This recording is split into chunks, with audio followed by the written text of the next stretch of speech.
Very warm welcome to our MR and Radiation Oncology Symposium. You might ask, why the hell are we doing in 2025 an MR in Radiation Oncology Symposium? I guess every one of you is using MR in radiation oncology for decades. The first session is going to be about prostate cancer. Would anyone treat, at least in the last 5 or 10 years, any of our patients not having MR, where you have a planning MR, you do some image registration? I think that has been standard of care for years. You could even say decades. We have an echo here. Anyone using not MR in that kind of scenario? That is the question, how you phrase it. If you say no, no one's going to raise the hand. Exactly, so everyone does. Second is, we have an integrated hybrid MR scanner for almost a decade now. Not really, but there's the Elekta system, there's the Meridian system. So these integration of two devices, the linear accelerator and MR imaging, has also become standard of care. Daniela from Tübingen is leading the field there in the Elekta. We are being in the Meridians field. They have different technology specifications, one being low field MR, one being high field MR. But effectively, this is also a standard of care. What we will propose here is call it a shift in mindset, how we integrate and how we could think of a next generation radiation oncology delivery. Currently, we have LINAC as a very rigid system. I think they are running on software which is decades old. It's a closed shop system where you only have what is integrated in this machine. So if it's a cone beam scan, you have a cone beam scan. If you have a hybrid MR scanner, you have an MR. If you don't have any imaging, and you could assume that there is a delivery device which doesn't have imaging, there is no opportunity and possibility to bring any image on that specific device because it's a closed shop, a rigid closed system without having any flexibility.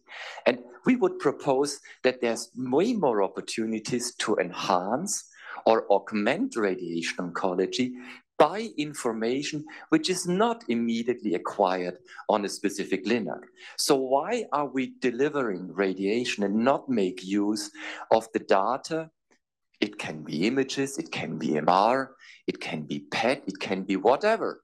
And bring that information into that treatment device, into the LINAC, make use of it on a daily basis, call that adaptive radiation, but adapt to information and data which has not been acquired on the same machine. Why could that be beneficial? In the situation of MR, we have a decoupled system, meaning we have access to state-of-the-art imaging. They are acquired at a different place in a more efficient process. So the patient is not lying in one device, which is used for one purpose, but we're wasting money because it's a hybrid system. So it can be more efficient. It can be a dedicated device for simulation. It could potentially be MR, it could be PET. So this is something which we should push. I'm very happy that we also have some vendors here to have this idea of a LINAC not being a Windows 95 system, but maybe an app phone device where you have different opportunities to integrate information which has been acquired maybe 10 minutes before, maybe a day before, maybe days before. Bring all this information into our treatment, integrate it, and deliver it in an adaptive fashion. And MR imaging could be one important step in this direction to enhance, to augment radiation oncology by additional layers of information. So I'm very happy and very proud to open our MR and Radiation Oncology Symposium. Many thanks to our sponsors.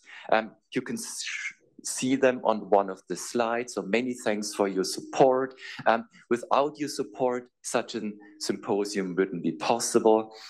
Many thanks to the speakers coming here. We have an excellent speaker set. This is a smaller meeting. This is not an Astro big conference, giving us the opportunity to interact. So if the last rows after the coffee break come into the front, that allows us to interact, to ask questions, and truly make the most out of such meetings, to build a community and to develop that field. Also, many thanks to the organizers, and I want to hand over the microphone to Sebastian Christ, Oberarzt in our department, who will be leading this project, our MR integrated process, and who has been instrumental in organizing this symposium. Sebastian, many thanks for your effort, and looking forward to opening the symposium.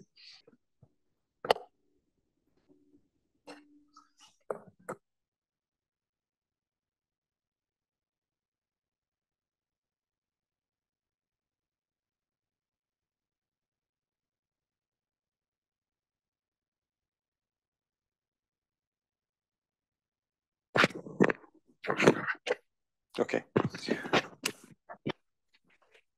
This one. Okay. So thank you so much for the kind introduction, and thank you, Matthias, Sebastian, for this kind invitation. It's a really great pleasure to be here today and try to give you an overview about the benefit that we can expect with an MRI-only planning for radiotherapy in GU cancer, because we will see that we have prostate, but we can expand to other locations as well, like, for example, bladder cancer.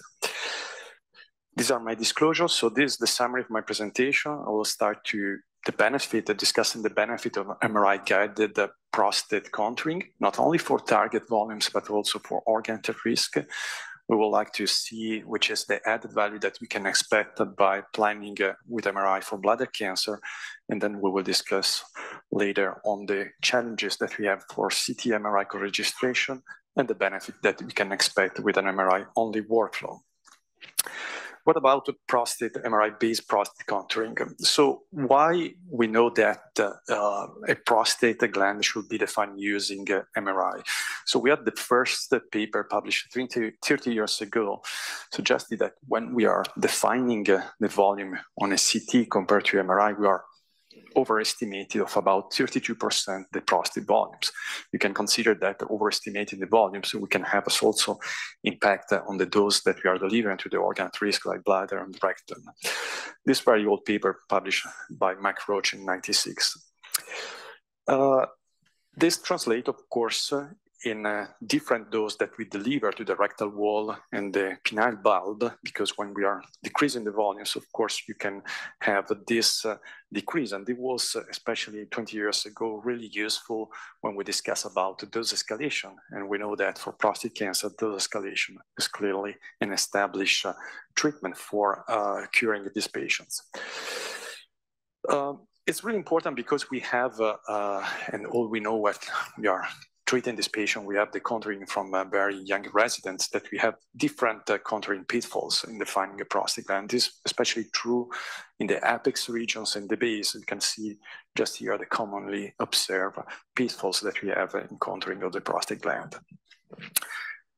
What is especially true is for the definition of the apex, and you can clearly observe that when we define the apex and the sphincter using MRI, we have a completely soft tissue differentiation compared to the gray that we have just with the CT. Another important point is that we need to consider that if you are missing some specific regions like the apex, for example, we have the risk that you have an increase of persistent disease at this level. And this is just a study suggesting that after repeated biopsies, we have some geographic base, especially in the apex region. So the persistence of the region, the lesions, and the risk of failure is really sometimes related to the uncovered part of the apical region. For that, we have guidelines elaborated by the ASTRO, this was in 2018, that clearly define the role of MRI for planning. So we know that for all patients that are treated in the definitive settings, we need to implement MRI. We have dedicated ASTRO guidelines produced for this setting. Of course, we don't have only for the definitive settings, but we have also guidelines for the post-op setting. We are using more and more MRI Linux, and of course, in this case, we needed to elaborate some guidelines. Of course, we maintain some inter-observer variability because it's really challenging to define the volumes of the prostate bed, but using MRI, we can probably try to decrease this variability that we have between the inter-observer. So two topics, two settings in which MRI is really useful for treating these patients. We can extend the definition of our volume in using also MRI for lymph node irradiation. And these are data that are suggesting that we can treat, for example, whole pelvic radiotherapy using, in this case, SBRT, and we can define our structures based on the anatomy that we have, and we can define using MRI. Of course, we can try to do better, and we know that based on the FLAME trial and the other studies, we have a role and the possibility to use MRI for focal boosting. We can try to improve the disease control by defining the intraprostatic dominant lesions, and certainly MRI with multiparametric imaging could be useful for defining this deal.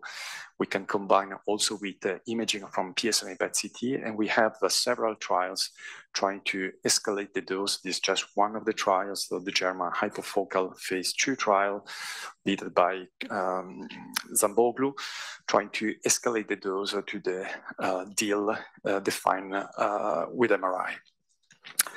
We can extrapolate the same benefit also in the post-op setting. Using MRI, we can define the macroscopic overlaps. So we can combine with PSMA PET-CT, and we have some trials suggesting that dose escalated to the macroscopic disease can improve the outcomes. And we have also here in Switzerland, Bern, Zurich are participating in these hypofocal salvage radiotherapy trials, in which we are treating just the focal disease with SBRT.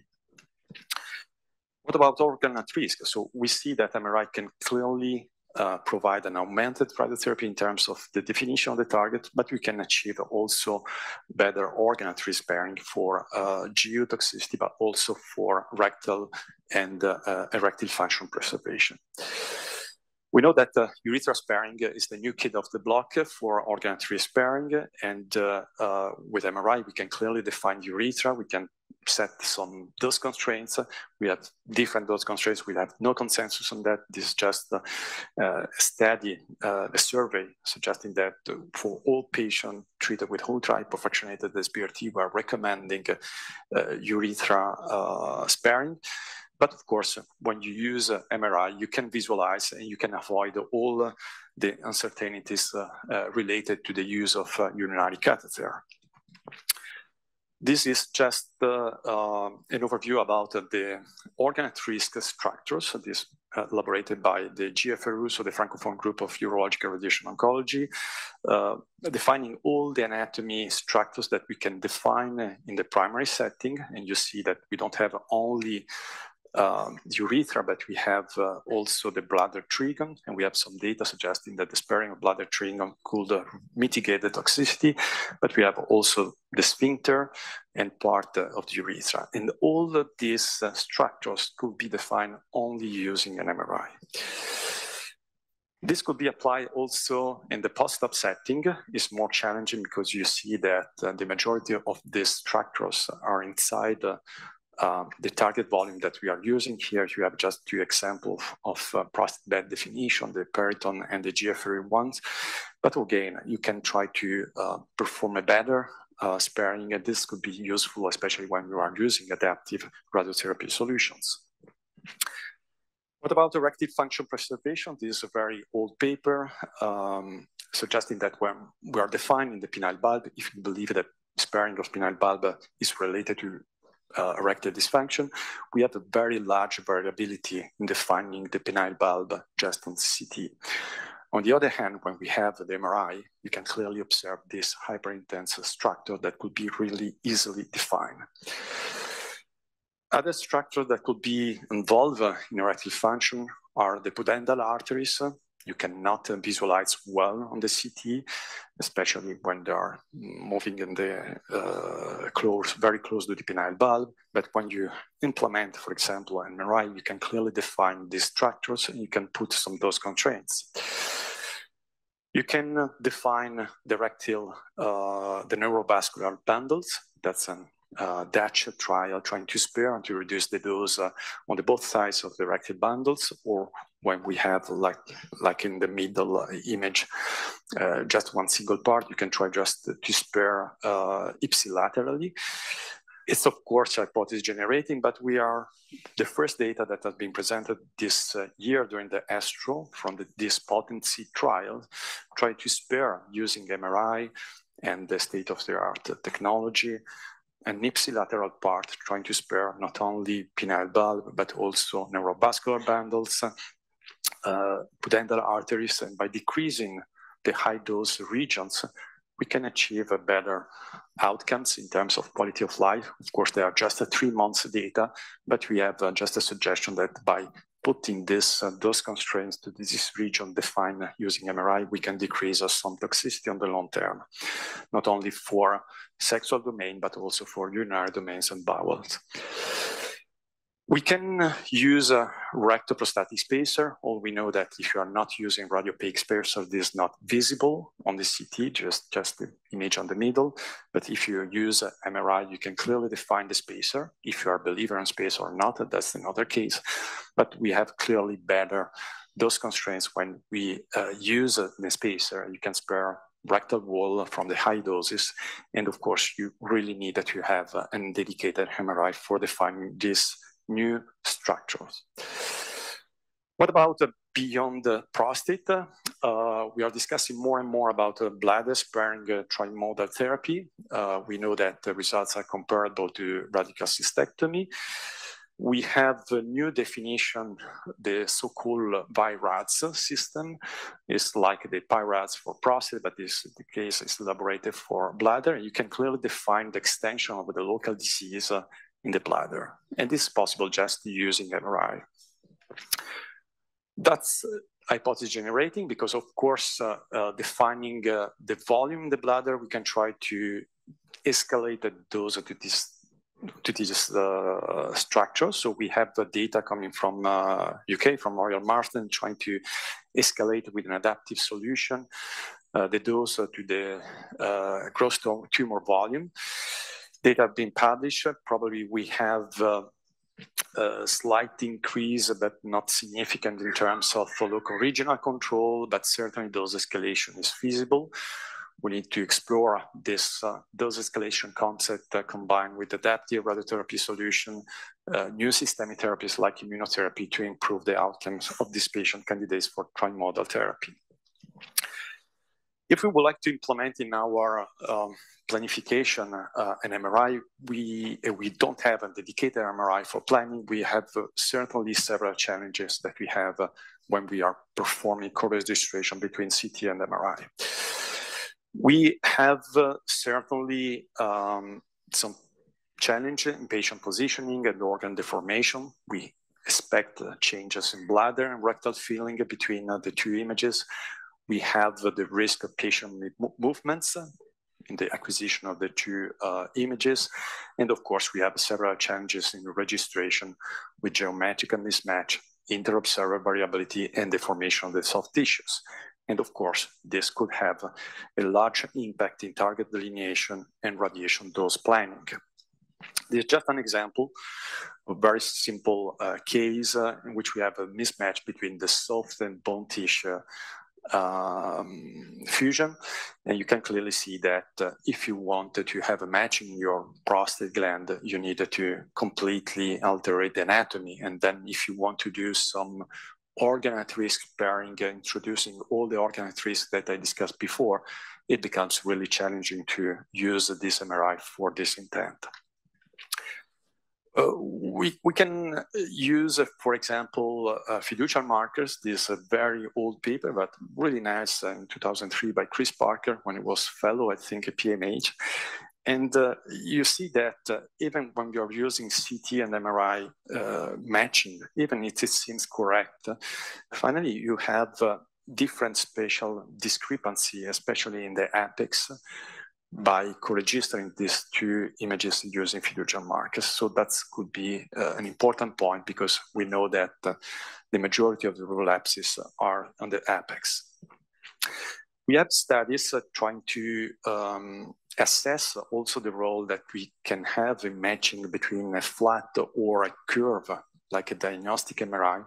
It seems to be feasible, but to have a better co-registration, you need to apply some deformable registration. And finally, again, you risk to alter some anatomical features of the image that you have, and this could impact the organ at risk and the target definition. There is the reason why more and more we are discussing about an MRI-only workflow. So you are using MRI, you are using a synthetic CT to planning, and you perform contouring and planning on the same exam. So in this case, MRI. This is just a clinical experience and workflow challenges that we have with MRI-only planning for prostate cancer from Memorial Sloan Kettering. But globally, it's really interesting because 93.2% of the patients in MRI-only planning was successful. Only in 3% we had some reconstruction failures, and 4% they had to repeat or to have a backup CT scan for some dedicated issue. But finally, you see that on the same exams, you can implement not only the anatomical information of MRI, but you can add all the information that we have with a multiparametric assessment. These are the major challenges that we have for MRI-only planning. You can have some anatomical alteration, you can have some prosthesis and artifacts that you can encounter. And of course, if you want to use dedicated sequences for focal boosting, you need to be aware that you can have some biopsies artifacts induced by calcification, also hemorrhagia. And of course, if you have some surgical clips, especially in the prostate bed, you can have some artifacts. So these are all issues that you should take into account, and to have probably a backup CT on the same time. Even in Josi, in our institution, we started in 2021 to have a dedicated MRI-only workflow, just some pictures of our experience, in which we implemented multiparametric MRI workflow, having different type of images that we can use to improve the outcome for our patient, not only in targeting contouring, but also in organ sparing. This is just the validation process that we had, including the commissioning 70 patients and trying to validate using CT and MRI. And finally, we started with the clinical implementation now, except for patients that have some contraindication. We are performing MRI-only planning for all the prostate patients and also other patients in the pelvic regions for gynae and GI tumors. You can observe that, for example, in our experience, dosimetric evaluation for organ at risk and target contouring were equivalent when comparing CT and MRI. So that's reassuring in our treatment planning. And of course, if you are a well-trained team, so you can clearly decrease the time that you are spending for the MRI-only planning, and globally you are spending almost the same time that for a normal CT. Then, of course, it depends on the number of sequences that you would like to implement. If for a prostate cancer you want behind the standard T2 sequences to implement a multiparametric imaging, of course, you need a little bit more time for acquisition of the MRI scan. This is just an example what we are doing. So we are trying to spare those to pudendal arteries, to crura, penile bulb with a fine urethra. We try to boost the dose to the DIL. So we try to perform this so-called augmented radiotherapy, trying to improve disease control and also sparing organ at risk. Of course, we have sometimes some challenge. For example, for SBRT, we are trying to use fiduciary markers for intrafraction motion control. In this case, you can have some mismatch between the position of the fiducial between the MRI and CT. That's something challenging that we have. We define some dedicated sequences to visualize better the fiducials. This is just an example, but of course, it remains a challenging situation. For matching, we try to assess the role of making a matching with the CBCT using anatomical T2 weighted MRI imaging, and this seems to be feasible compared to the synthetic CT. There is something that we are using sometimes in dedicated patient to improve our treatment positioning. So I think I'm just at the take-home messages. So I think that globally for high-quality radiotherapy for prostate, but we can extend to other locations like bladder, we clearly need an MRI-based target and organ at risk delineation. That's essential. With an MRI-only workflow, we can offer a single planning imaging exam that can bypass all the challenges that we have with the CT and MRI co-registration. We can improve the target and organ at risk definition, and is certainly, from my point of view, one of the cornerstone elements for the so-called augmented radiotherapy delivery. Thank you so much for your attention. If you have any questions, I'm here. Thanks. Are you here? Oh, are you hearing me now? Great. Well, good morning. Many thanks for the invitation. It's lovely to be here with you. It's my pleasure to talk to you today a bit about MR-guided radiotherapy for oligomets and prostate cancer. Here are my conflicts of interest, and I'm also the chair of the Elector MR-Linac Consortium, so bear that in mind. So I normally start with a slide a bit like this to put where we are in the history of radiation oncology in context. And you've probably seen me give this picture of this little boy. And I've claimed before that this was the first ever modern radiotherapy technique. But rather embarrassingly, recently, I found out that I was wrong. Because actually the UK got there the year before. It's just there was no photo. So that's a lesson for all of us in the social media age. If you don't take a picture, it never happened. But nevertheless, if we take the history backwards, and I was going to just add, in the paper, perhaps the reason they didn't advertise that was because they present a post-mortem specimen of the first patient treated. So perhaps that's why they didn't shout about it. But anyway, in the wider scheme, you can see that the history of our field is relatively short, a few decades old. And so we've come a long way by guiding our radiotherapy initially by 2D X-rays, then with CT guidance or CT delineation at least, then IMRT, and then SBRT. And here we're talking today about how MRI is transforming our field. So I'm going to start with a few examples regarding oligomets and where MR-guided radiotherapy may help us there. So I've just picked a random study. This is one of the early studies of oligomets in prostate cancer. This was published by Pete Ost 10 years ago now. And it was for men who'd had radical treatment for prostate cancer and had then relapsed with up to 3 metastases. So 119 patients, and unusually for this era, all PET staged. And the most important thing to note from this study is that if the dose delivered was high enough, the control of the cancer was almost total. So 99% local control if you got the BED over 100 gray. And what you'll see in all of the literature from multiple different tumor types, multiple different series, is this kind of curve where the majority of patients do fail, but there's a significant proportion, maybe 20 to 30%, who remain free of any recurrence of their cancer 2 to 3 years after SBRT for their oligomets. But to put that in context, what that means is the majority of patients have cancer coming back. So as soon as you bang one cancer down in one metastasis, another pops up here, a bit like whack-a-mole at the fair. This is my son. He's now 18. He's delighted. I'm still showing this photo of him. So why do we think adaptive radiotherapy is any good for oligomets? I've just shown you that we do a great job with our standard techniques with any adaptation. Why do we need to make things more complicated? We're all busy. Why make it harder?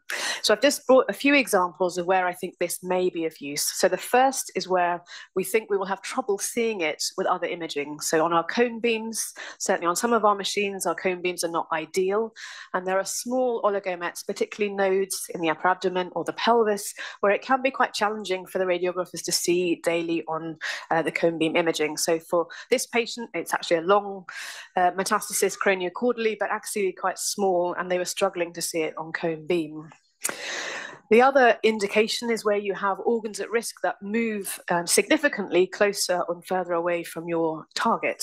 And here you see the same node, and my poor PhD student has contoured the bowel multiple different days just to show the variability in bowel position.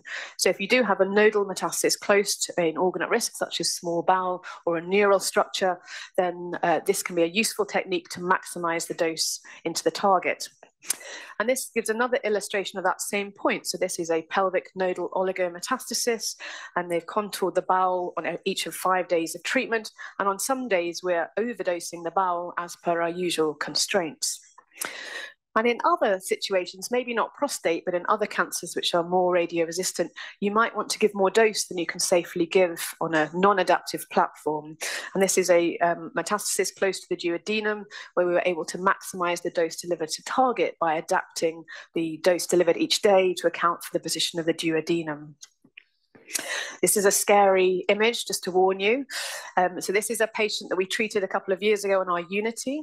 So the patient, it's not my patient actually, they had a cystic metastasis, you can see there. So these are the session and verification images from the Unity on day 1 of treatment. And you can see the cystic lesion here that we are aiming to treat. And the patient comes for fraction 2. And what do you notice? That the lesion's on the other side of the body. So what they did what normal people do, they think, well, the data must be wrong, let's repeat the scan. Looks exactly the same. So they took the patient off the bed, reapplied the abdominal compression, and the lesion flipped back to the other side. So this is a scary story for all of us, because most of our patients don't have daily imaging to this degree. Hopefully we would have seen this on a cone beam, but I think it illustrates that the anatomy is much more mobile than we ever would have thought. And this is just to put that previous case into some quantification of numbers. So here, and we've done the same work for prostate, you can show that you actually deliver more dose if you adapt daily, because you can maximize the dose delivered each day whilst keeping within the same dose constraint. So here you can see about 5% extra PTV coverage each day with daily adaptation. Is MR-guided adaptive radiotherapy needed for all cases? No, I think not. So this one is a bone lesion in the ilium. You can deliver this on any machine very effectively. So I think it's about case selection for oligomets. So what about prostate cancer? Do we need MR-guided adaptive radiotherapy for all prostate cancer? Well, I think once again, it's nice to put it in the historical context. So this is the UK story, if you like. We started in 2000 with 6.5 weeks of daily treatment. The RT01 trial taught us that we need to give more dose over a longer period. And then CHIP compressed that down to just 4 weeks of daily treatment, which is our standard for most prostate cancer still. The PACE trial has taught us so far that for early prostate cancer, we can do just as good a job in 5 treatments. But what we can see alongside all these changes in schedule is that the cancer control rate is improving. So you can see 60% originally, 71% in RT01, 91% in CHIP, and 96% in PACE. Now, obviously, there's some confounders there. The patients are not completely equivalent. The risk group in PACE in particular was much more favorable. But alongside this increase in cure rate, we can see a drop in toxicity rates. So 1/3 of men had bowel toxicity with older techniques, 14% in CHIP, and less than 5% get significant bowel bother in PACE. So alongside increasing cure rates, we've decreased side effects. So we have demonstrated in prostate cancer, as in other cancers, that better technology cures more patients with less side effects. And to put that into numerical form, if you compare these 2 successive UK trials, multi-center trials, and if you look on the left-hand side, the darker blue dotted line, that's the grade 2 toxicity rate. With the same dose between 2 trials, you're more than halving the chance of bowel side effects measured on the same scale. So obviously, we don't normally compare between trials, lots of other things change, but I think this is a great success of our field that we've managed to make our treatments much safer. But we still have some remaining problems to solve in prostate cancer. So as Thomas has shown us, the prostate isn't really visible on CT, at least not with any accuracy. The prostate moves intrafraction within seconds or minutes, as I'll show you in a moment. The prostate actually swells during treatment, particularly if you do 5 fractions rather than longer schedules.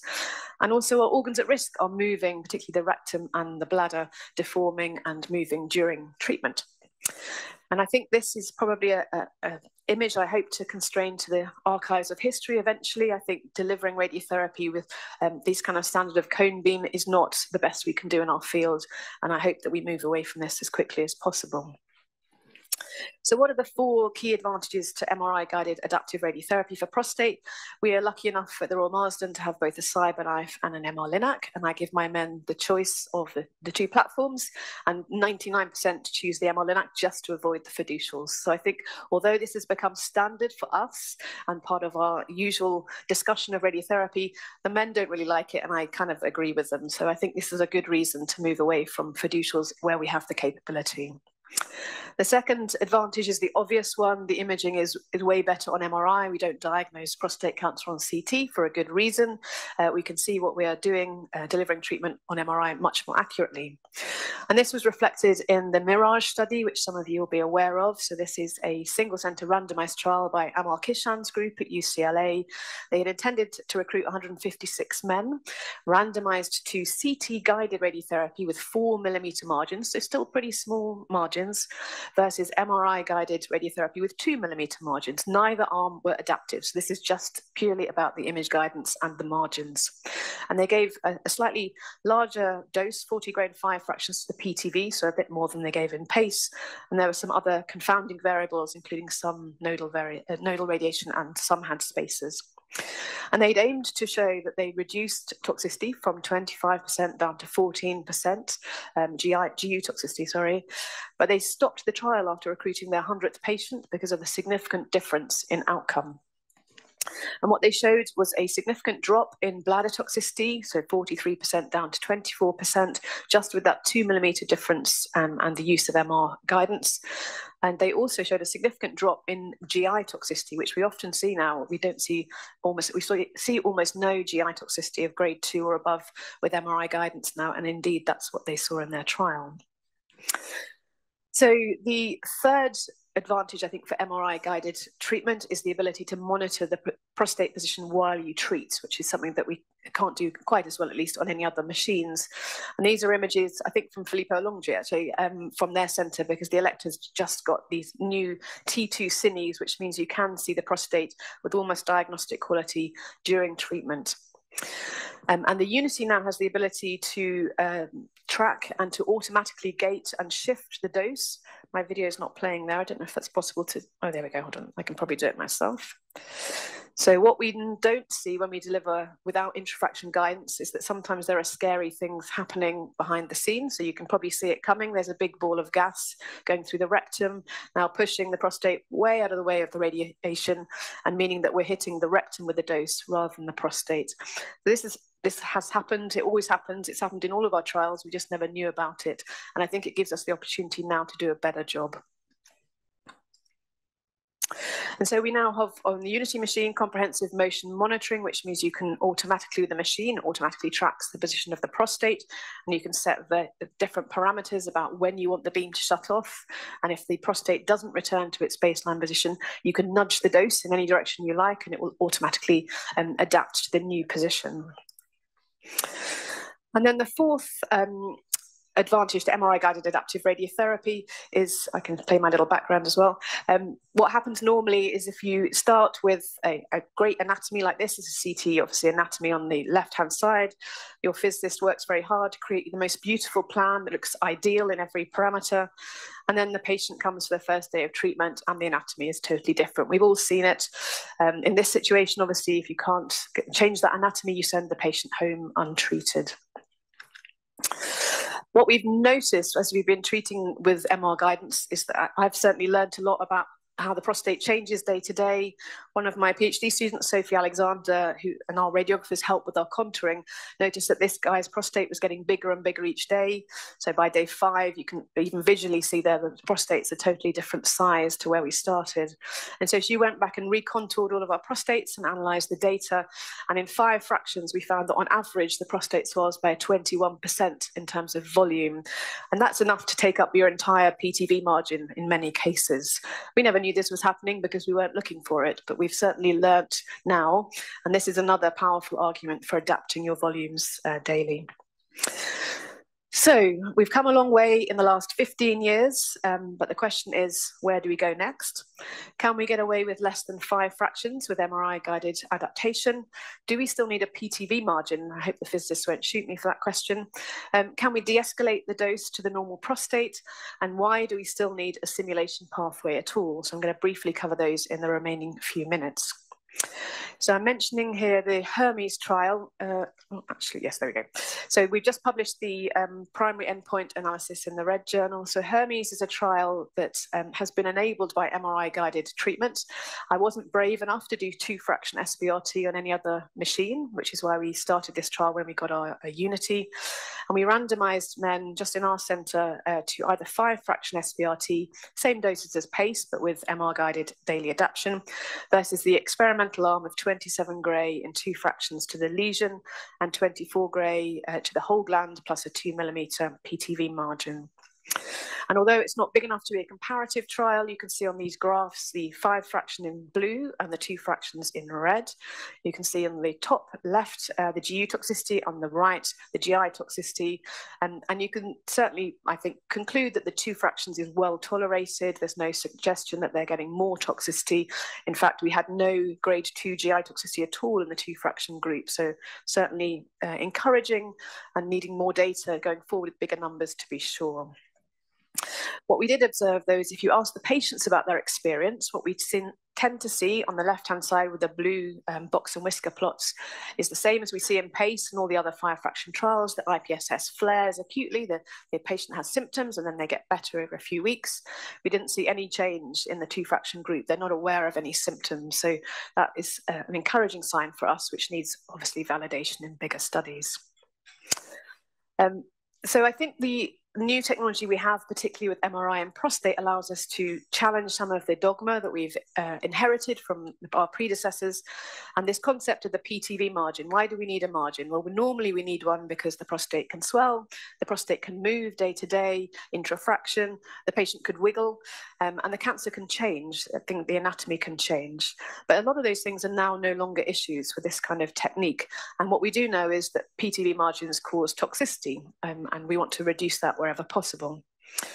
The other new thing, as Thomas has shown us, is that there's a lot of interest in boosting, focusing the dose on the tumor. You can see here on the left, I don't know if you can see my mouse, yes. So the darker area here, this is the tumor, which is very nicely demarcated in this patient, concordant with the diffusion imaging on the right. So why do we treat this whole bit of the prostate on the left-hand side of the patient, which may be biopsy negative, there's no visible tumor there? Why are we treating the whole prostate to the whole dose? So this is what we are trying to address in the destination trials. So it came out of an idea of, well, why don't we try and just give most of the dose to the tumor and de-escalate the rest of the gland, where we think there's either no tumor or maybe just some microscopic disease that could be treated with a lower dose. And so we've completed the Destination 1 trial across the Royal Marsden, NKI and Sunnybrook. This is a phase 2 technical feasibility study. We just wanted to know it was possible, where we gave 45 Gray and 5 fractions to the GTV plus 4 millimeter intraprostatic, and then dropped the dose to the rest of the prostate to 30 Gray in 5 fractions, which is around equivalent to 62 Gray EQD2, on the basis that in RT01, where they used 64 and 32, there was no detriment in overall survival. So even if you drop the whole dose to that level, you're not going to compromise the patient's survival. And then that has led us on to the Destination 2 trial, bringing together the 2-fraction Hermes idea and the de-escalation Destination 1 idea into one study called Destination 2, where we're randomizing men to 2-fraction whole gland SBRT versus toxicity avoiding or de-escalating SBRT. And this will be a multi-center MRI-guided adaptive radiotherapy using CMM platform to make sure we can go down to 0 PTV margins. And the dose we are given is 27 in 2 to the whole gland dose, and 27 in 2 to the tumor, and de-escalating to 20 in 2 for the other experimental arm. Neither of these arms are standard, of course. This is 2 experimental arms in a trial. So this trial is now open and recruiting. We've got 7 or 8 men at the Marsden and NKI and Sunnybrook and Australia about to open, and various other centres in setup at the moment. And then the final frontier, I think, for us is simulation-free radical treatment. So I've just shown you, or we've discussed today, how we can put the patient on the bed, scan them, contour them, replan them, and deliver the treatment while the patient's waiting. So why on earth do we spend 2-3 weeks making a perfect simulation plan based on anatomy that you'll never see again? So this is one of our patients on a CT workflow. You can see a very distended rectum despite the enemas that we give these patients. And this patient fortunately went to the MR-Linac for their treatment. so we were able to track what happened. And in every single day when the patient came for treatment, the rectum looks nothing like that whatsoever. So if we had just delivered one plan based on that anatomy, it would have been wrong every single day the patient came. And I think that's a good example of what we can gain from simulation-free radiotherapy, where you can make the plan each day for the patient without delivering it to the wrong anatomy. So at the UK at the moment, well, services like everyone's are under pressure. It's not unusual to have a 4, 5, 6 week wait to start treatment from consent because of your wait for a scan, the wait for the doctor to contour, the physics team to plan. And so we think we can do better than that. So we're just putting a grant application in to the NIHR in the UK to delete all of this, forget we ever had simulation, and put the patient on a simulation-free pathway where you consent them, and the next thing that happens is they have fraction 1. And we think we can utilize the technology we have and the technology we're developing with AI to help speed all of that up and improve access for all of our patients. So our aim in this part of the project is to start radiotherapy immediately with no waiting. That's ideal for us and for the patient. We want to see the cancer clearly before and during the treatment. We want to change the plan as often as the anatomy moves, even if that's intrafraction. We want to be able to change the dose we're delivering while the patient's on the bed. Of course, we want to do that in as few fractions as possible for our benefit and for the patients, more importantly. And finally, we want to cure cancer with no side effects. We're not there yet, but we're getting closer. Thanks for listening. Thanks so much, Catherine, for the kind introduction, and to Matthias, Stephanie, and Sebastian for the kind invitation. It's really a great pleasure to be here discussing the MR-guided radiotherapy in recurrent prostate cancer. Those are my disclosures, but I still have one important disclosure, which is I'm not a user of MR-Linac yet. So I decided to divide. Matthias, you're asking Dan when he's coming, right? Okay, so I divided my talk into 3 parts. The first part is about the staging of recurrent prostate cancer because it's an important subject. And then the second part will be the MRI as a diagnostic and planning tool. And the last part, I will be showing few data about the MR-Linac-based treatment in the recurrent situation. So just imagine a prostate cancer patient just got diagnosed, sits with his doctor and trying to discuss what are the valid treatment options in the primary situation. We have many ways. We can go for watchful waiting if the patient has low or some cases of intermediate risk. Radical prostatectomy is always an option. Radiotherapy, this could be external beam, proton, or brachytherapy combined with or without hormonal treatment. And we have the focal therapies like cryo, HIFU, and nanoknife. One important question from the patient is what happens when the recurrence is there, or how will be the treatment? We know that the 2 gold standards are the radical prostatectomy and radiation. The radical prostatectomy offers definitive pathology and the PSA goes down to 0, where the radiation is less invasive, has a favorable toxicity profile, and the quality of life outcome is good. Post-treatment has similar long-term cancer-specific survival based on randomized clinical trial, at least in the intermediate risk situation.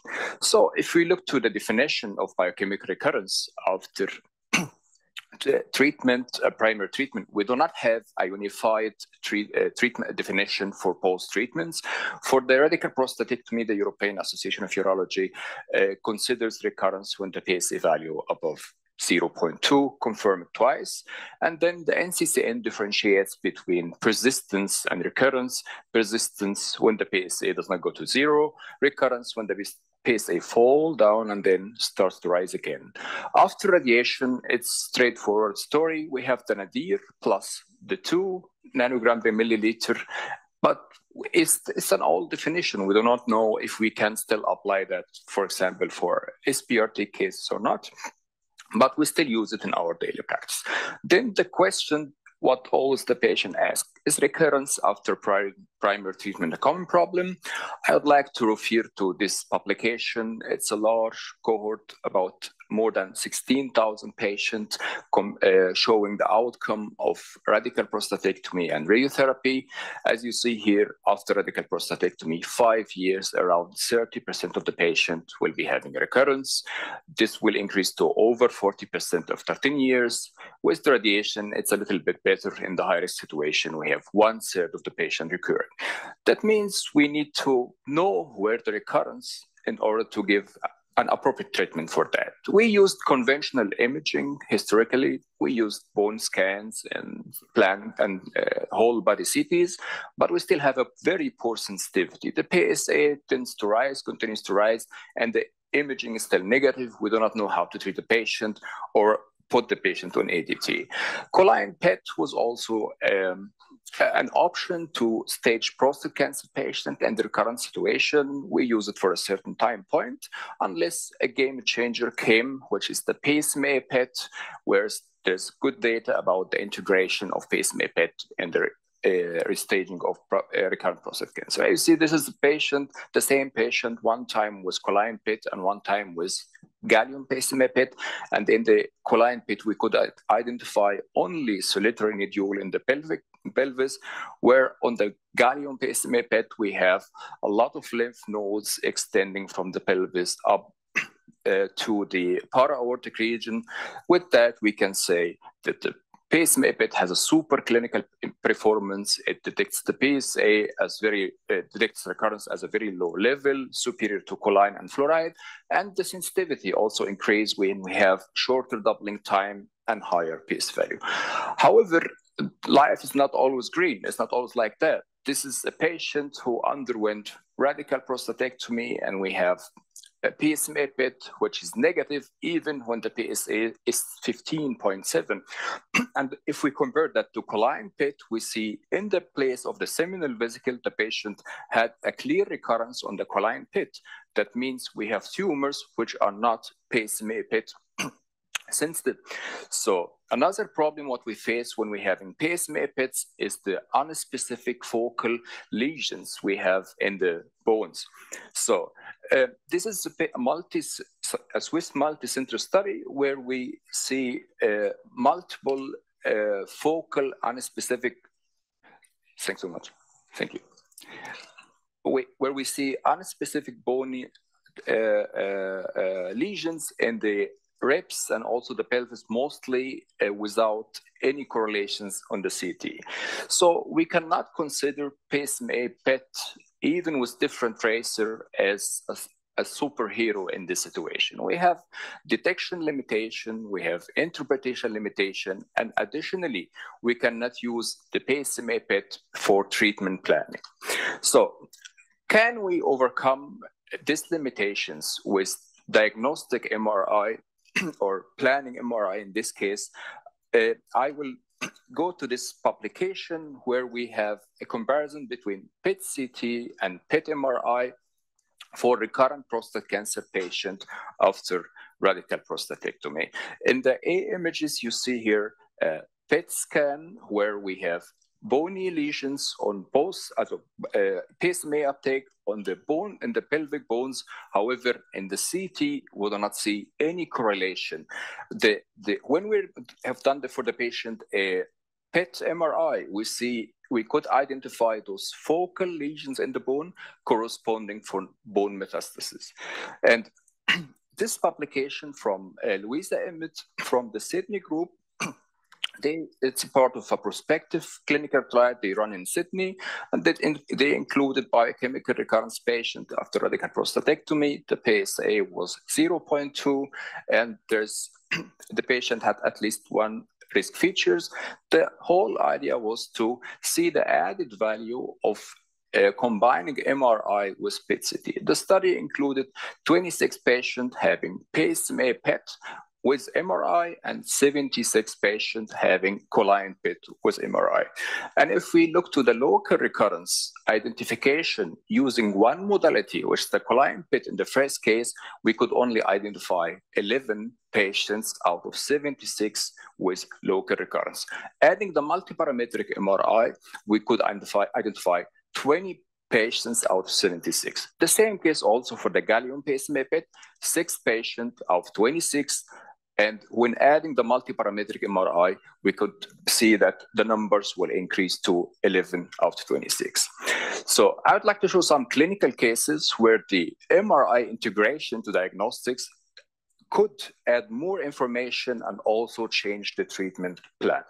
This is a patient who underwent radical prostatectomy and then has a biochemical recurrence, and we could identify on the PET-CT a central high uptake, and then in the PET-CT there's no correlation to that, but we could still also identify lower uptake in the posterior part.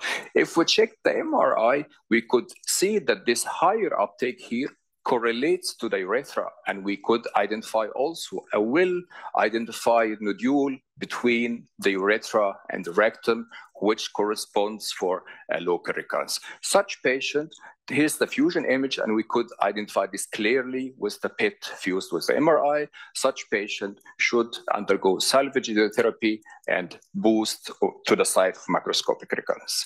One more interesting case, the ability of MRI to detect nodal recurrence after prior treatment. This is a patient who also got operated, the PSA recurrence with a value of 0.4, and then we could identify on the PET-CT an uptake in the right obturator region, while on the CT we do not identify any clear correlation to that. When combining the PET with MRI, we could clearly identify that one at least lesion and the obturator lesion corresponding to a lymph node metastasis, which is also identified here on the coronal view of the MRI. What about multifocal relapse?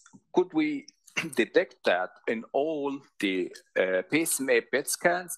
This is a 76-year-old patient, had prostate cancer, got radiation, the PSA goes down, the nadir was 0.85, the PSA rise again, 3.46, and then we do a pacemaker PET, and we see only one lesion on the right side.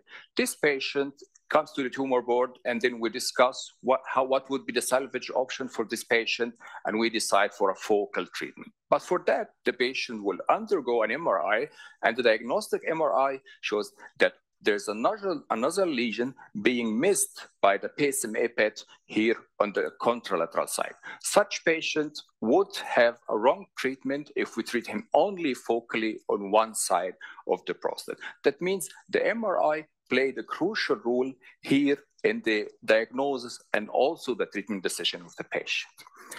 One last case. This is a patient who underwent focal treatment, and then after the focal treatment, the PSA goes down and starts to rise again. We stage the patient with a pacemaker PET, and then you see there is a higher uptake in this region, expanding to the right seminal vesicle. And then when looking to the MRI, we could clearly identify this is urine, and there's some sort of leakage between this area and the right and the left seminal vesicle. So this is also filled with urine, and actually the cancer is somewhere else here down at the apex of the prostate. So this could give us an information how important is the MRI integration in the diagnosis of recurrence.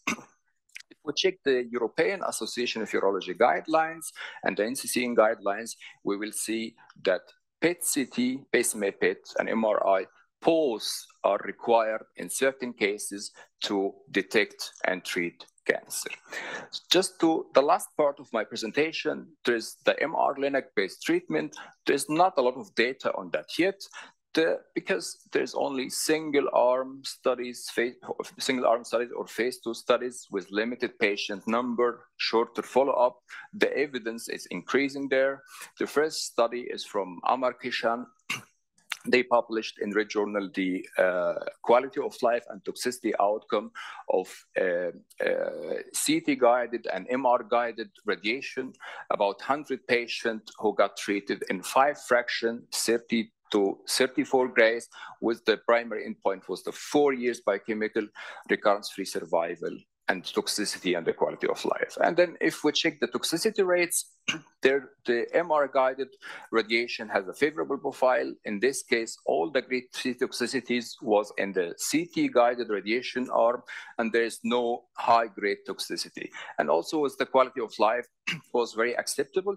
The concept here, they did not randomize the patient to CT-guided or MR-guided. It was only one cohort. 70% treated with CT-guided and 30% treated with MR-guided.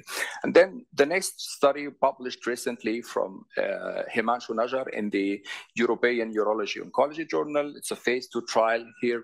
They randomized the patient to receive either hypofractionated radiotherapy, 55 and 20 fraction, or SPRT 32.5 in 5 fraction. And then this is the toxicity outcome of the study. And there was no differences in the toxicity between the two arms.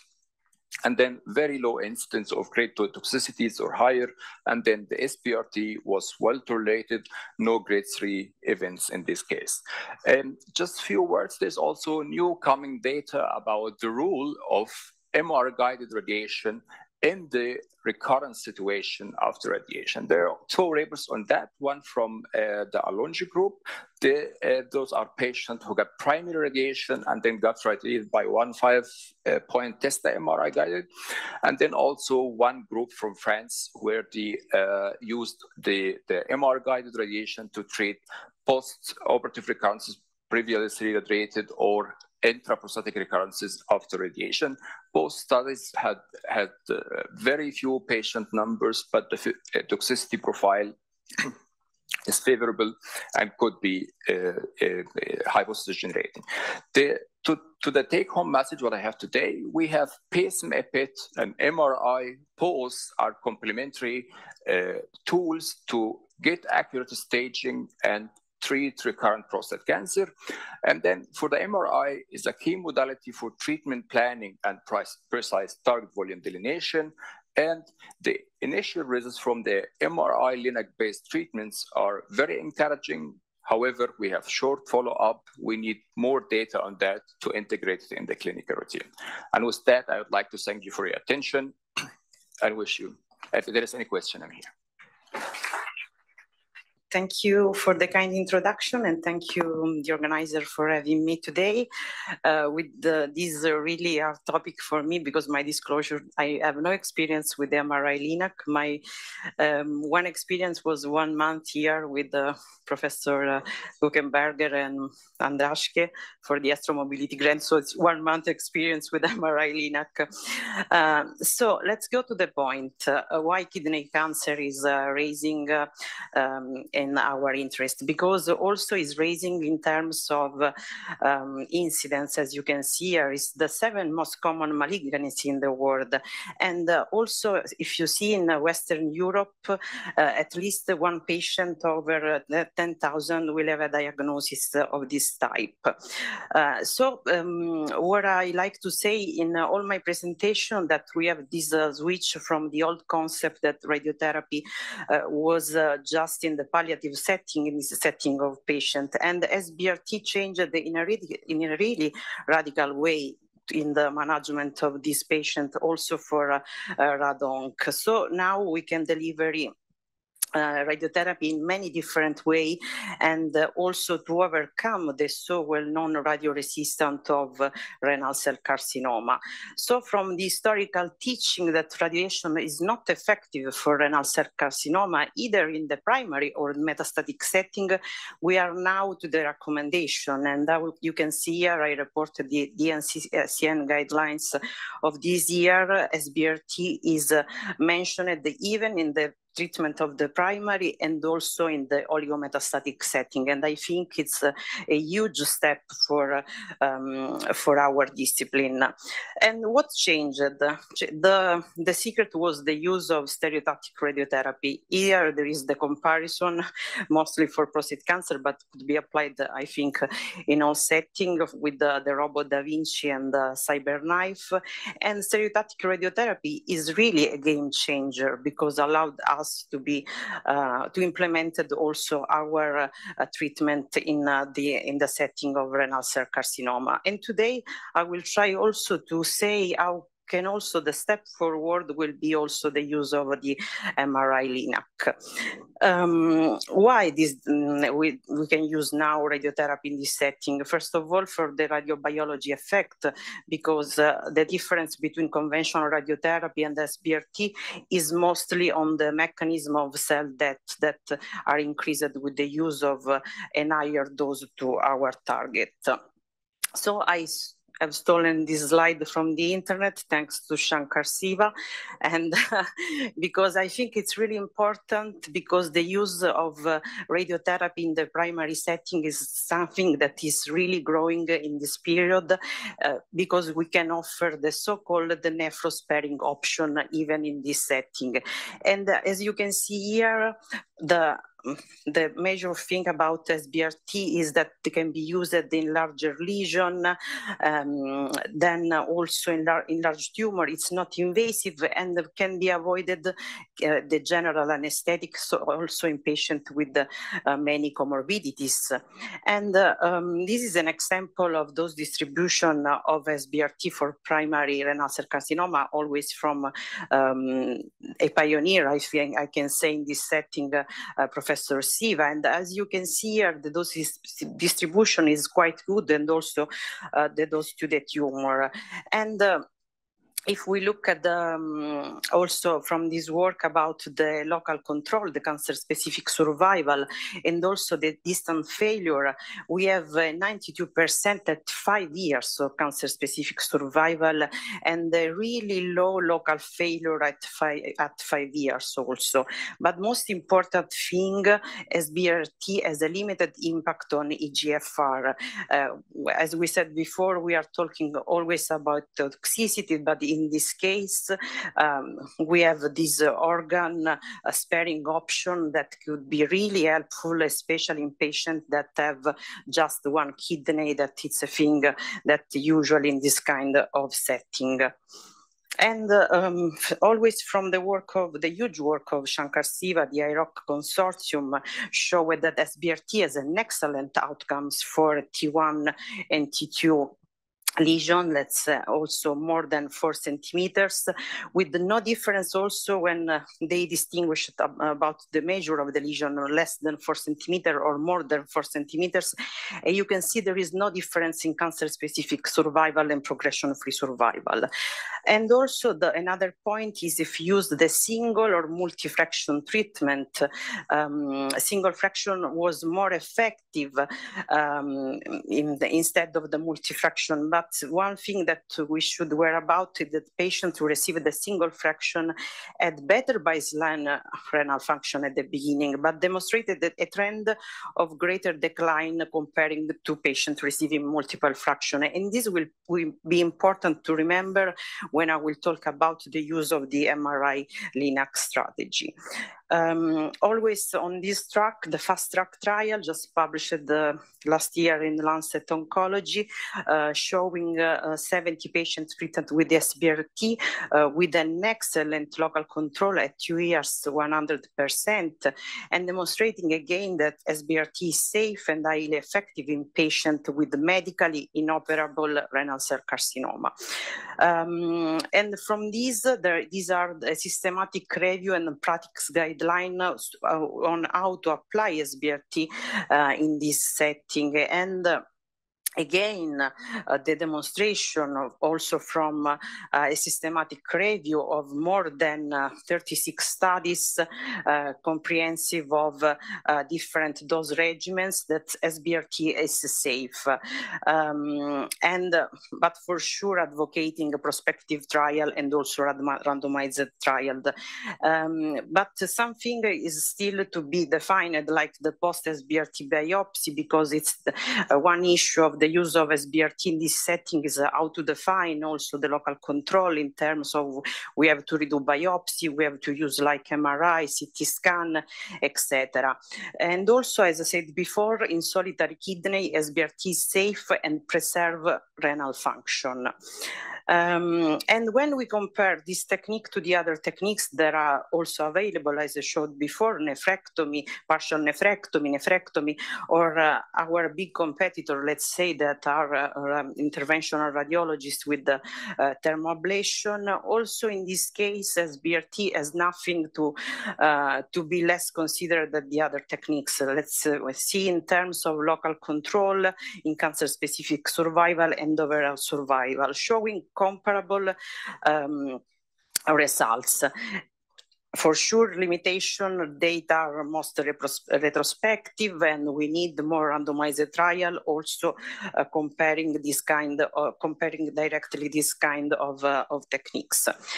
But what are the problems with the SBRT? Because if Professor Shankar Siva is so good in that, I don't know you, but we are trying to implement this technique, but many are the issues, especially in how to manage some, especially the problem of the organ motion. Insert of fiducial is could be a good thing, but is complicated by the risk of hemorrhage in highly vascular tumors. It's not like prostate cancer. And we use for DCT for with the implementation of ITV that typically estimated the tumor motion, and we are confident on that. But this approach is limited by the loads of tissue contrast of our CT, combined CT. So the respiratory variation can impact the reliability of our image-guided radiotherapy. So it's difficult to discriminate the organ at risk for like lesions that are really close to our organ at risk. We have to use PTV margins really high, and the kidney tumors can move a lot also in 4D CT scan. So this put all is used in a really difficult way, and also for repeatability, and also the anatomical variability between fraction, bowel, stomach filling, kidney displacement may vary day to day. So what could be the solution? What be the use of the MRI-LINAC that we can consider a new kid on the block also in this setting? Why? So using adaptive MRI-guided stereotactic radiotherapy could be the next step in the treatment of renal cell carcinoma. This is a paper from Chad Tang, among the others. And the question is, this kind of technique could be implemented more in the larger lesion, with the potential of improving oncological outcomes and minimizing the impact on renal function in inoperable patient. And this is a picture of what they do with the MRI-LINAC. And so the tumor is irradiated for sure, but limiting the, usually with the conventional SBRT, there is a limiting also to the dose escalation, and we know better than in this kind of tumor, dose escalation, it's a really important stuff. So the potential of this kind of technique can shift the paradigm, improves the high definition soft tissue contrast for sure, permitting a better visualization of the tumor and also of the organ at risk, and also offers real-time online monitoring of tumor motion to the different phase of the respiratory cycle, and for sure the opportunity for daily adaptation. And in this way, optimization of tumor targeting and organ at risk, and this may potentially lead to the reduction of PTV margins and improving the therapeutic ratio. So this could permit us, as I said before, to do dose escalation and spare better our organ at risk. And in this case, the organ to preserve is even the target, because the kidney, we have to spare the organ and also the renal function. This is a direct comparison among SBRT and MRI SBRT. So the image quality is for sure better for the superior soft tissue contrast with MRI. PTV margin can be reduced with better organ sparing. Tumor motion with MRI could be with the direct track of tumor during a respiratory cycle. And we can do personalized anatomy day by day. And not forget, repeating a CCT, there is still radiation and no ionizing radiation with the MRI, something that we have not to forget. And also radiobiological advantage of MRI LINAC. This is a study of L. Ward evaluating also the potential advantages in this way, especially for the NTCP on the organ at risk, particularly liver, pancreas, and the kidney itself, with the average reduction in normal volume irradiated for the kidney of 26.9%. And the benefit, as I said before, was analyzing mostly in the organs I just said, with a reduction in associated toxicity of this percentage of nephropathy, risk of fistula, and also ulceration. So there is also this way to look at the use of the MRI also from this point of view.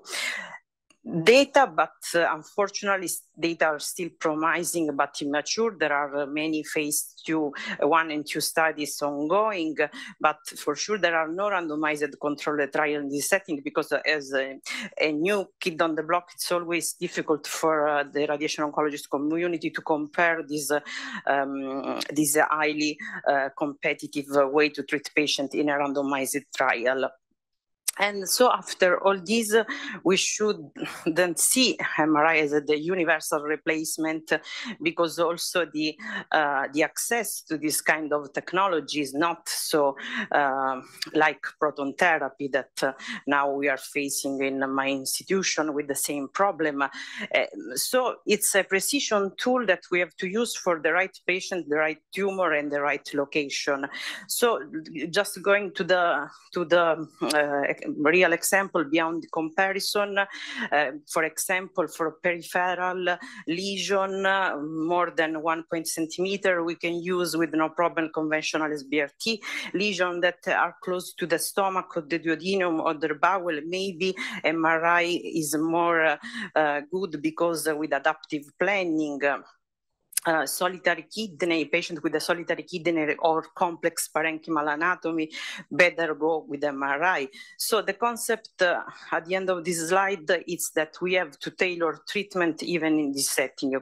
If we can choose among one or another one. We have to choose based on the anatomy, the patient, and so on. But what are the challenges to diffusion and adoption of MRI? Maybe people that use that can confirm. First of all, the infrastructure and the cost, because the cost is high, with dedicated room and so on, and also the complexity of the workflow. Online adaptive can take 30-45 minutes for fraction, especially in early adoption stages, and require physician presence, physicist, and also they have to do the replanning, so it took a lot of time in this sense. Limited clinical data in many tumors, especially in the renal cell carcinoma. As we saw before, we have many data more data in prostate cancer, and also people should be trained also for this kind of technology. So at the end, we learned that SBRT is feasible. We already have done so much in using this technique also in the primary renal cell carcinoma, and maybe for the challenging site, MRI could be another help for managing this patient. But for sure, we need the improvements, and also always the lack of phase 3 evidence is also in this setting, and the need to validate that points like behind local control, like renal function preservation, that I think is the strength of this kind of technique, and develop consensus guidelines also to use our colleagues that can implement also this technique in their institution. So SBRT is emerging as a non-invasive nephro-sparing option for patients, so standardization are urgently needed, I think, even with conventional SBRT or with the MRI LINAC. Going to the, just really quick to the oligometastatic disease, I said before, SBRT is also implemented in the oligometastatic setting, in the synchronous and also in the metachronous and the oligoprogression. It's not new. This is a systematic meta-analysis from 2019 from Nicholas Zaorski showing that SBRT is good in managing this kind of patients. As you can see here, the results less good for bone metastasis close to the spine. We know better how, because we have to spare the spinal cord, and better like in the other side that we can irradiate. And more important, toxicity was really, really low, with the really low incidence of grade 3 or 4 toxicity. And always Shankar Siva doing an overview of the role of stereotactic ablative body radiotherapy in renal cell carcinoma, showing how it's effective in the oligometastatic setting, in the primary setting, with the local control of most than 90% and grade toxicity less than 10%, even in combination with the biology target drugs and immunotherapy. We are many prospective trial in this setting. The focus is more in integration with the immunotherapy, for example, in order to delay the start of the treatment and the so-called delay next line of systemic therapy. And I think in this way, conventional SBRT, we are doing a great job in this setting. We just last year published this consensus on Lancet Oncology, trying to figure it out where we are now in oligometastatic setting and the SBRT, because there is a low level of evidences and no guidelines. But I think I want to focus the attention that this is the plethora of different schedules that we use in treating this kind of patient. And I mean, as I said before, it's important standardization. One thing that is really missing in radiotherapy use in treating different sites like lung metastasis, pancreatic, adrenal gland, and so on.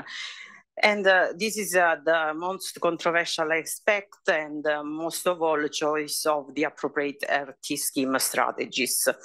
And MRI will be the next step also in this metastatic setting. For sure, what we said before applied to the primary tumor, we can apply it for dose escalation in pancreatic lesion, in adrenal gland lesion, where the dose escalation and the sparing of the organ at risk is really important.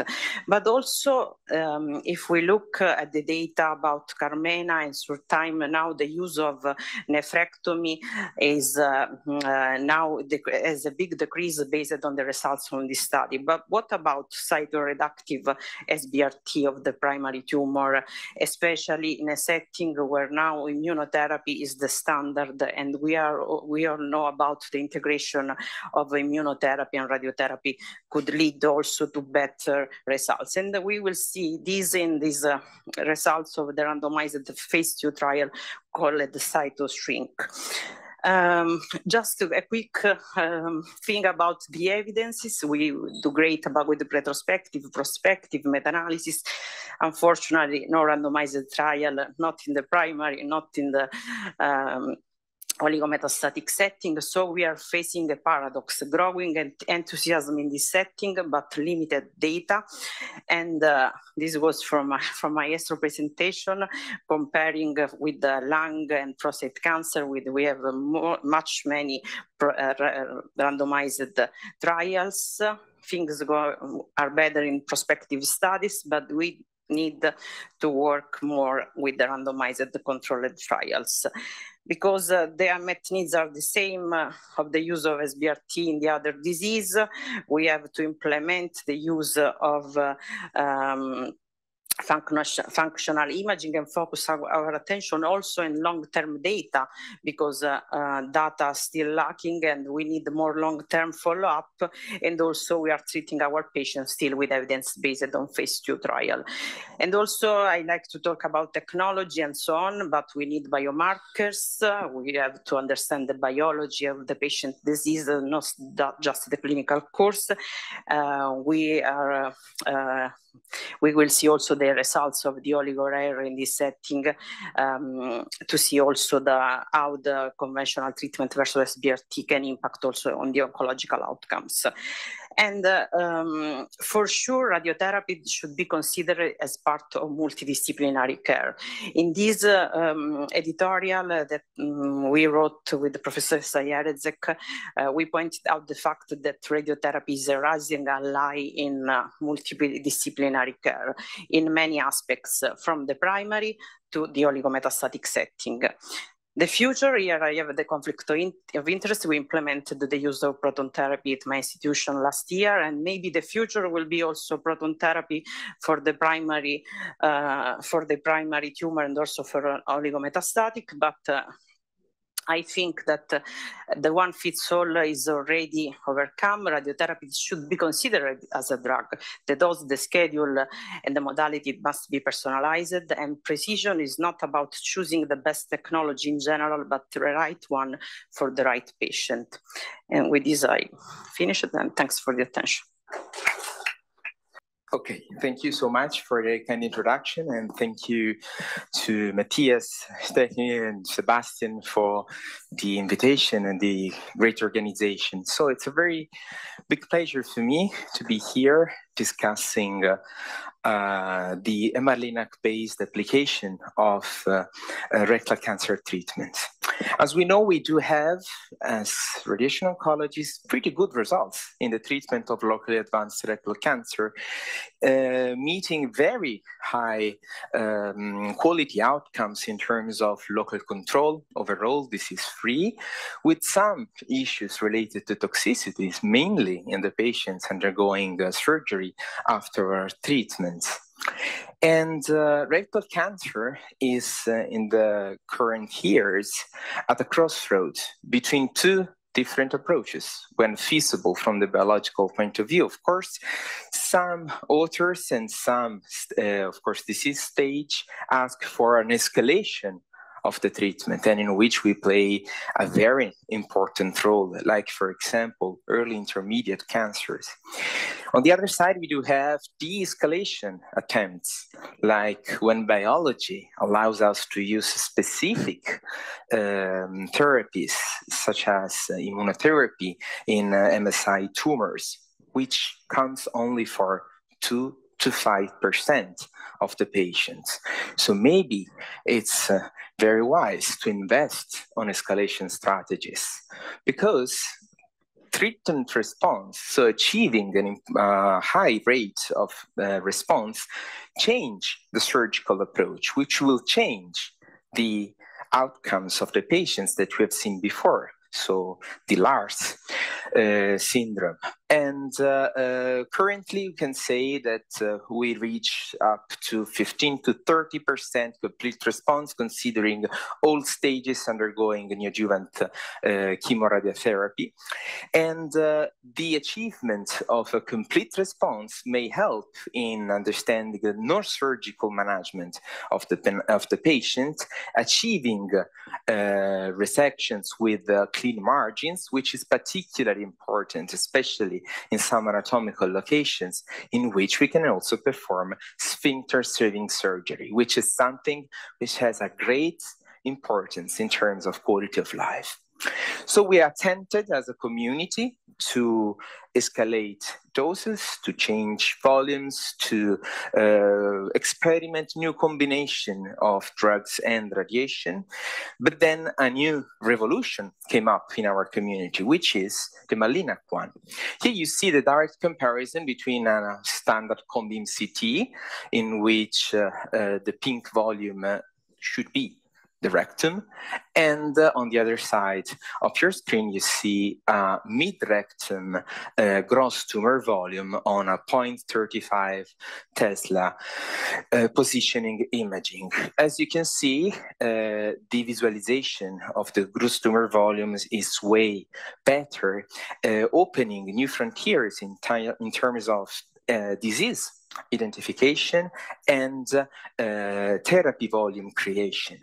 There is a very nice study which was published in the British Journal of Radiology some years ago, comparing the segmentation outcomes using CT and MRI. Of course, it's a bit trivial to say that the MRI was way better in terms of inter-observer variability and contouring consistency.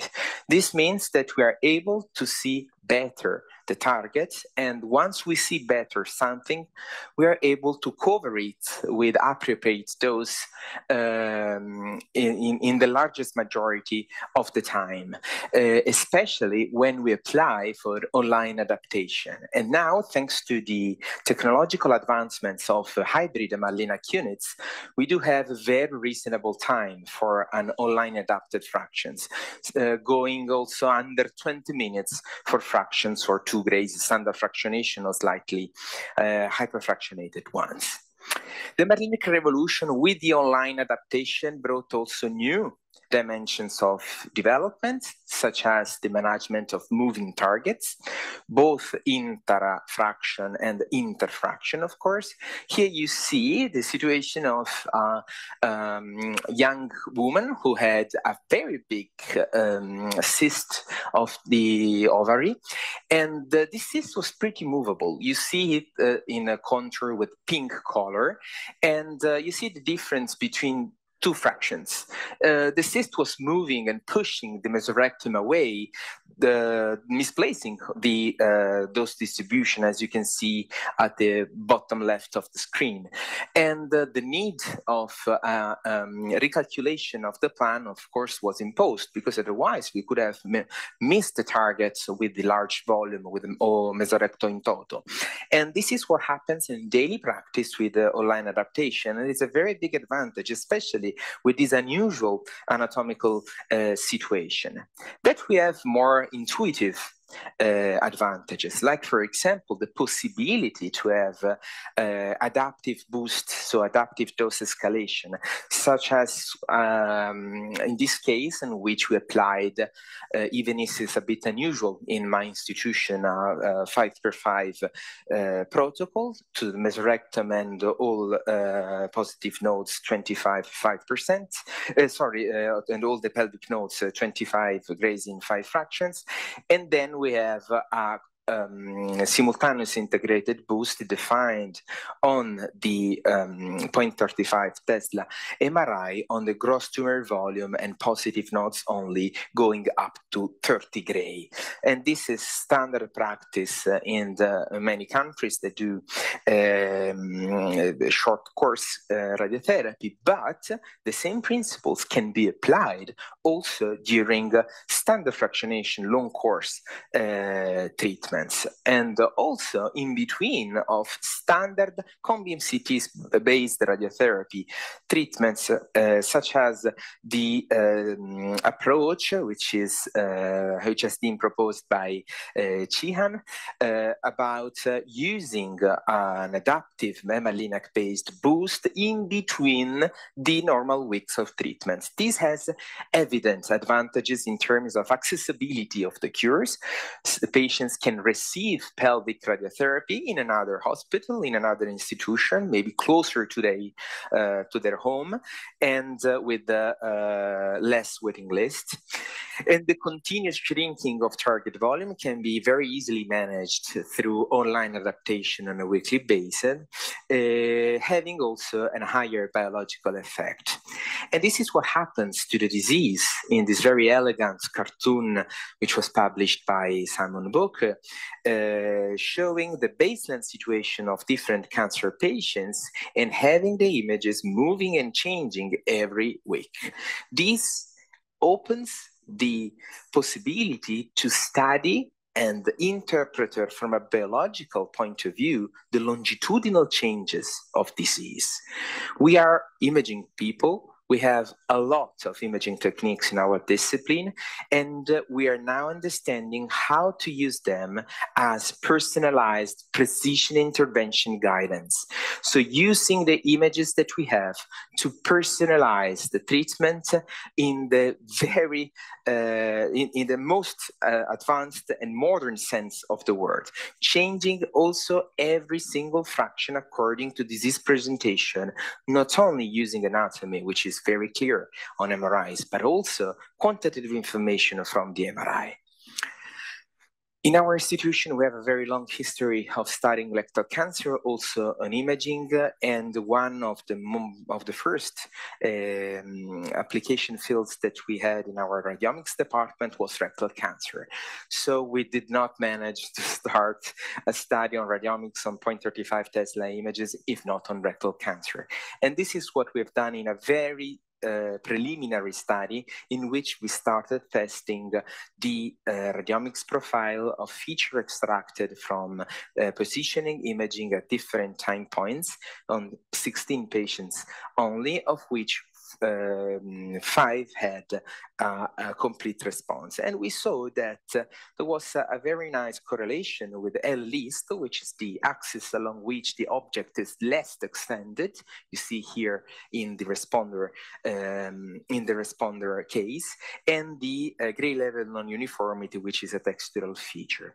So the length list showed us that if the tumor starts shrinking on the anteroposterior axis, it correlates with the response achievement. When it shrinks in different ways, like for example in this other case, in the superinferior axis, then it does not correlate with response. So moving with this information, we wanted to test other regression indexes, like the one which was proposed firstly by Claudio Fiorino in Ospedale San Raffaele of Milano, the so-called early regression index, which is mainly based in a difference of volume throughout the longitudinal acquisition of the treatment. And we tested it in external validation setting with the 0.35 Tesla images coming from UCLA and Wisconsin, obtaining very high prediction performance in terms of complete response. We've done everything in retrospective setting. Then we started thinking that it was time to go for a prospective interventional trial based on this kind of observations. And we launched the Thunder 2 trial together with a group of Professor Antonietta Gambacorta, Giuditta Chiloiro, and Angela Romano. And we applied this ARI model at the 10th fraction out of 25 fractions. We do 55 grays in 25 fractions on the GTV and 45 in 1.8 to the large volume. When we apply the model at the 10 fraction, the patient is stratified in responder or not responder. The patients stratified as not responder then undergo a third level of dose with a 60.1 total dose within biological equivalent doses like 72 for the remaining weeks of treatment. The enrollment is completed, and I'm very happy to show you some preliminary results in the next slides, because it's slightly changing the way we're treating this kind of patients. This is what happens in daily practice. Green is the large volume, light blue is the standard high dose volume, which is usually takes 55, and then you have the red one taking 60.1 in fractions of 2.3. Here you see also the online gating in order to be very sure that what you're doing is safe to the patient, and the complete response rate, which is defined as pathological complete response or 2 years sustained response in watch and wait approach, is 37% of the patients, of which we have almost 60% of TRG1/2. And this is a very good result for our institution because we nearly doubled the watch and wait numbers because we do have very aggressive surgeons. And this is what happens when we apply a more careful reading to the results. The early regression index threshold level, so the difference, the threshold between a responding and a non-responding patient, which is 13.1 ERI value, have a slightly different approach, as you can see.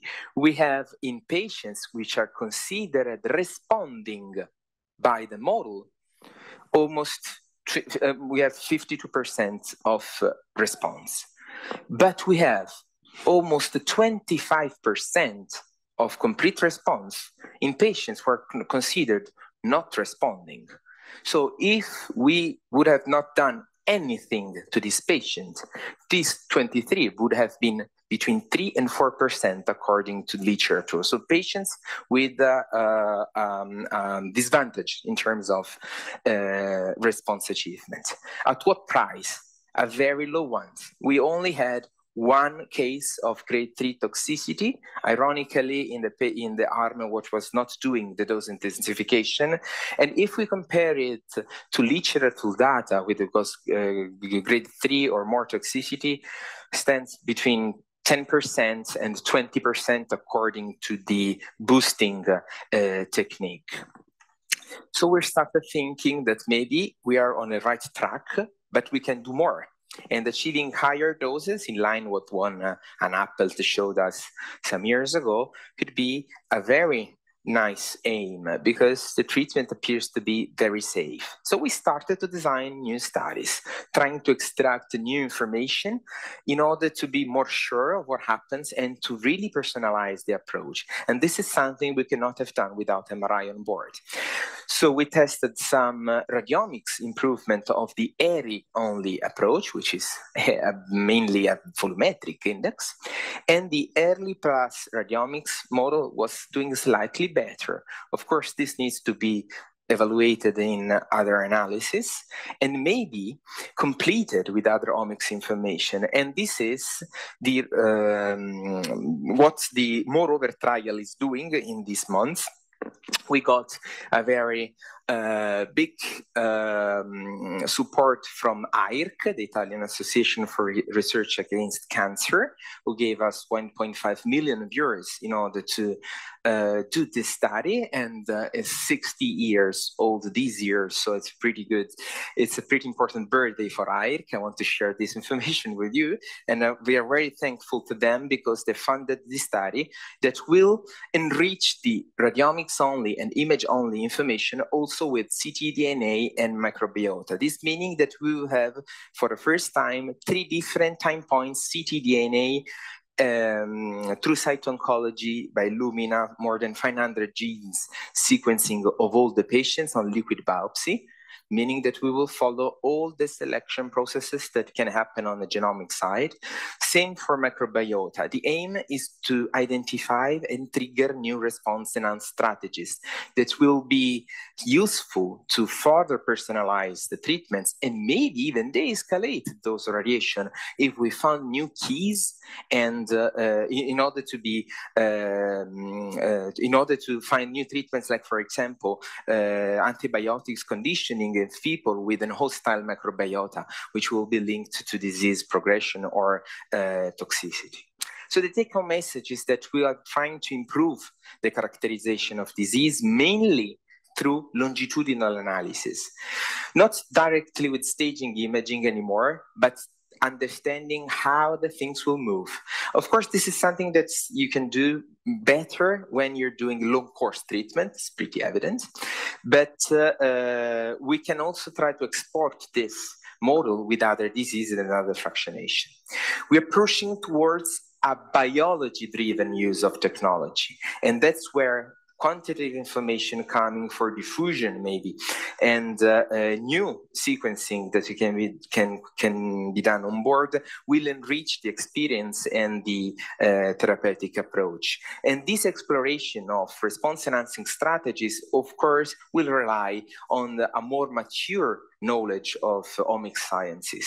And my personal belief and hope is that we will find a link also between imaging phenotypes and genomics in order to better guide also the so-called genomic adjusted radiation dose, also keeping an eye on unexpected toxicities that may hamper the quality of life, not the quantity. We're already good at that, the quality of life of the patients. The aim, the final one, is to achieve a real personalization of treatment, reducing the toxicities and over-treatment. And thanking you for the attention, I want also to acknowledge the work of all the MR-Linac units in Rome. And if you would love to visit us, this could be a nice occasion in our residential course that this year will be focused on equity and research in oncology. And we will together investigate the balance between personalization of the cancer care and accessibility to advanced care like the ones I showed you. Thank you. Bye, Steffi. Actually, we were lucky because we got the radiological part of Steffi to go to Heidelberg, and now we are able. And she's leaving also, so she can't defend her case. So we're starting doing brachytherapy for HCC2 now, but not MR-based so far. Okay, thanks for the invitation, also from my side for this lovely symposium. And I'm happy to talk about pancreatic and hepatobiliary tumors.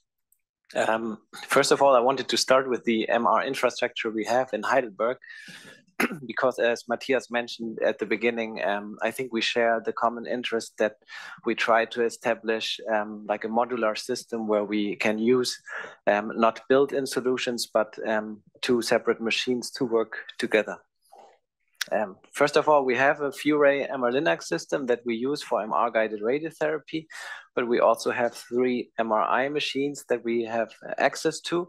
One is a Magnetom Skyra that is shared with the neuroradiological department of our clinic, and then we have 2 MRIs dedicated to radiation oncology. One is the Solar in our department, and the Vida is a 3 Tesla MRI that is located in the German Cancer Research Center, which is a separate department, so to say, but we still have the same personnel, the same staff working there. So what we introduced as modular system in the last 2 years was that we have this Vida MRI and an Avarian Ethos radiation machine, and we called it Modular Adaptive Radiotherapy System, MARS, to combine exactly the problem that it's not a built-in product, and we have to transfer the patient somehow from the MRI to the radiation machine without changing anatomy. And we decided to go for a shuttle system that is like a hoverboard working with air pressure, and the technicians can easily pull the patient from the table to the shuttle system and from the shuttle system to the next table.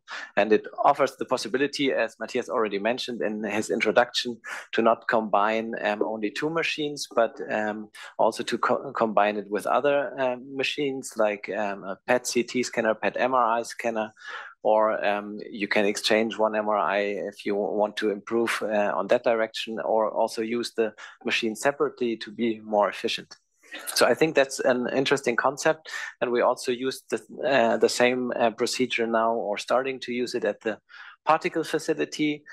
So we have the same shuttle system, and we have this solar MR where we try to combine our very precise particle radiation therapy with the best possibility to get images with MR, at least in the locations where it's necessary, and therefore using this shuttle system at HIT facility. That's how it's installed at HIT, so we can transfer the patient as mentioned, and at the end we will end up in the treatment room at the HIT facility. You also see that we have an additional in-room CT scanner to get also image guidance via CT at hit facility. Then there's actually an like we're not the only ones working on adaptive radiotherapy, MR based for particles, but we have a very huge grant from the German government for the development of this kind of technique, and we kind of worked on that the last years, and also tried to develop a rotation system where we turn the patient and get the patient turned into the MRI, and then later can irradiate the patient in that position, which is kind of a bit challenging, and we tried that, and I took also part in that study, so I just wanted to show you that. Okay, so far to our infrastructure in Heidelberg. Now talking about another topic, everyone knows that guy. I guess most of the technical devices in the room are invented by Steve Jobs, and as you probably know, he was diagnosed with pancreatic cancer 2003. 2011, he looked like we all know from pancreatic cancer patients if they're like almost at the end of their life. And as you probably also know, this is a long story of the malignancy because it was a neuroendocrine pancreatic cancer. But we also have the typical courses of pancreatic cancer, like Patrick Swayze dying 22 months after diagnosis, or Pavarotti dying 14 months after diagnosis. So this is the typical course of pancreatic cancer. We can not do much if surgery is not feasible.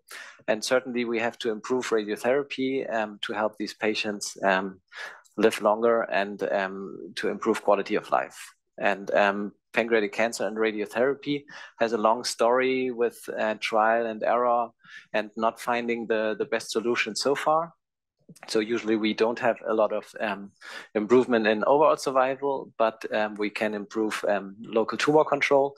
And I think MR-guided radiotherapy or MR-based radiotherapy has the potential to improve the therapy in that direction.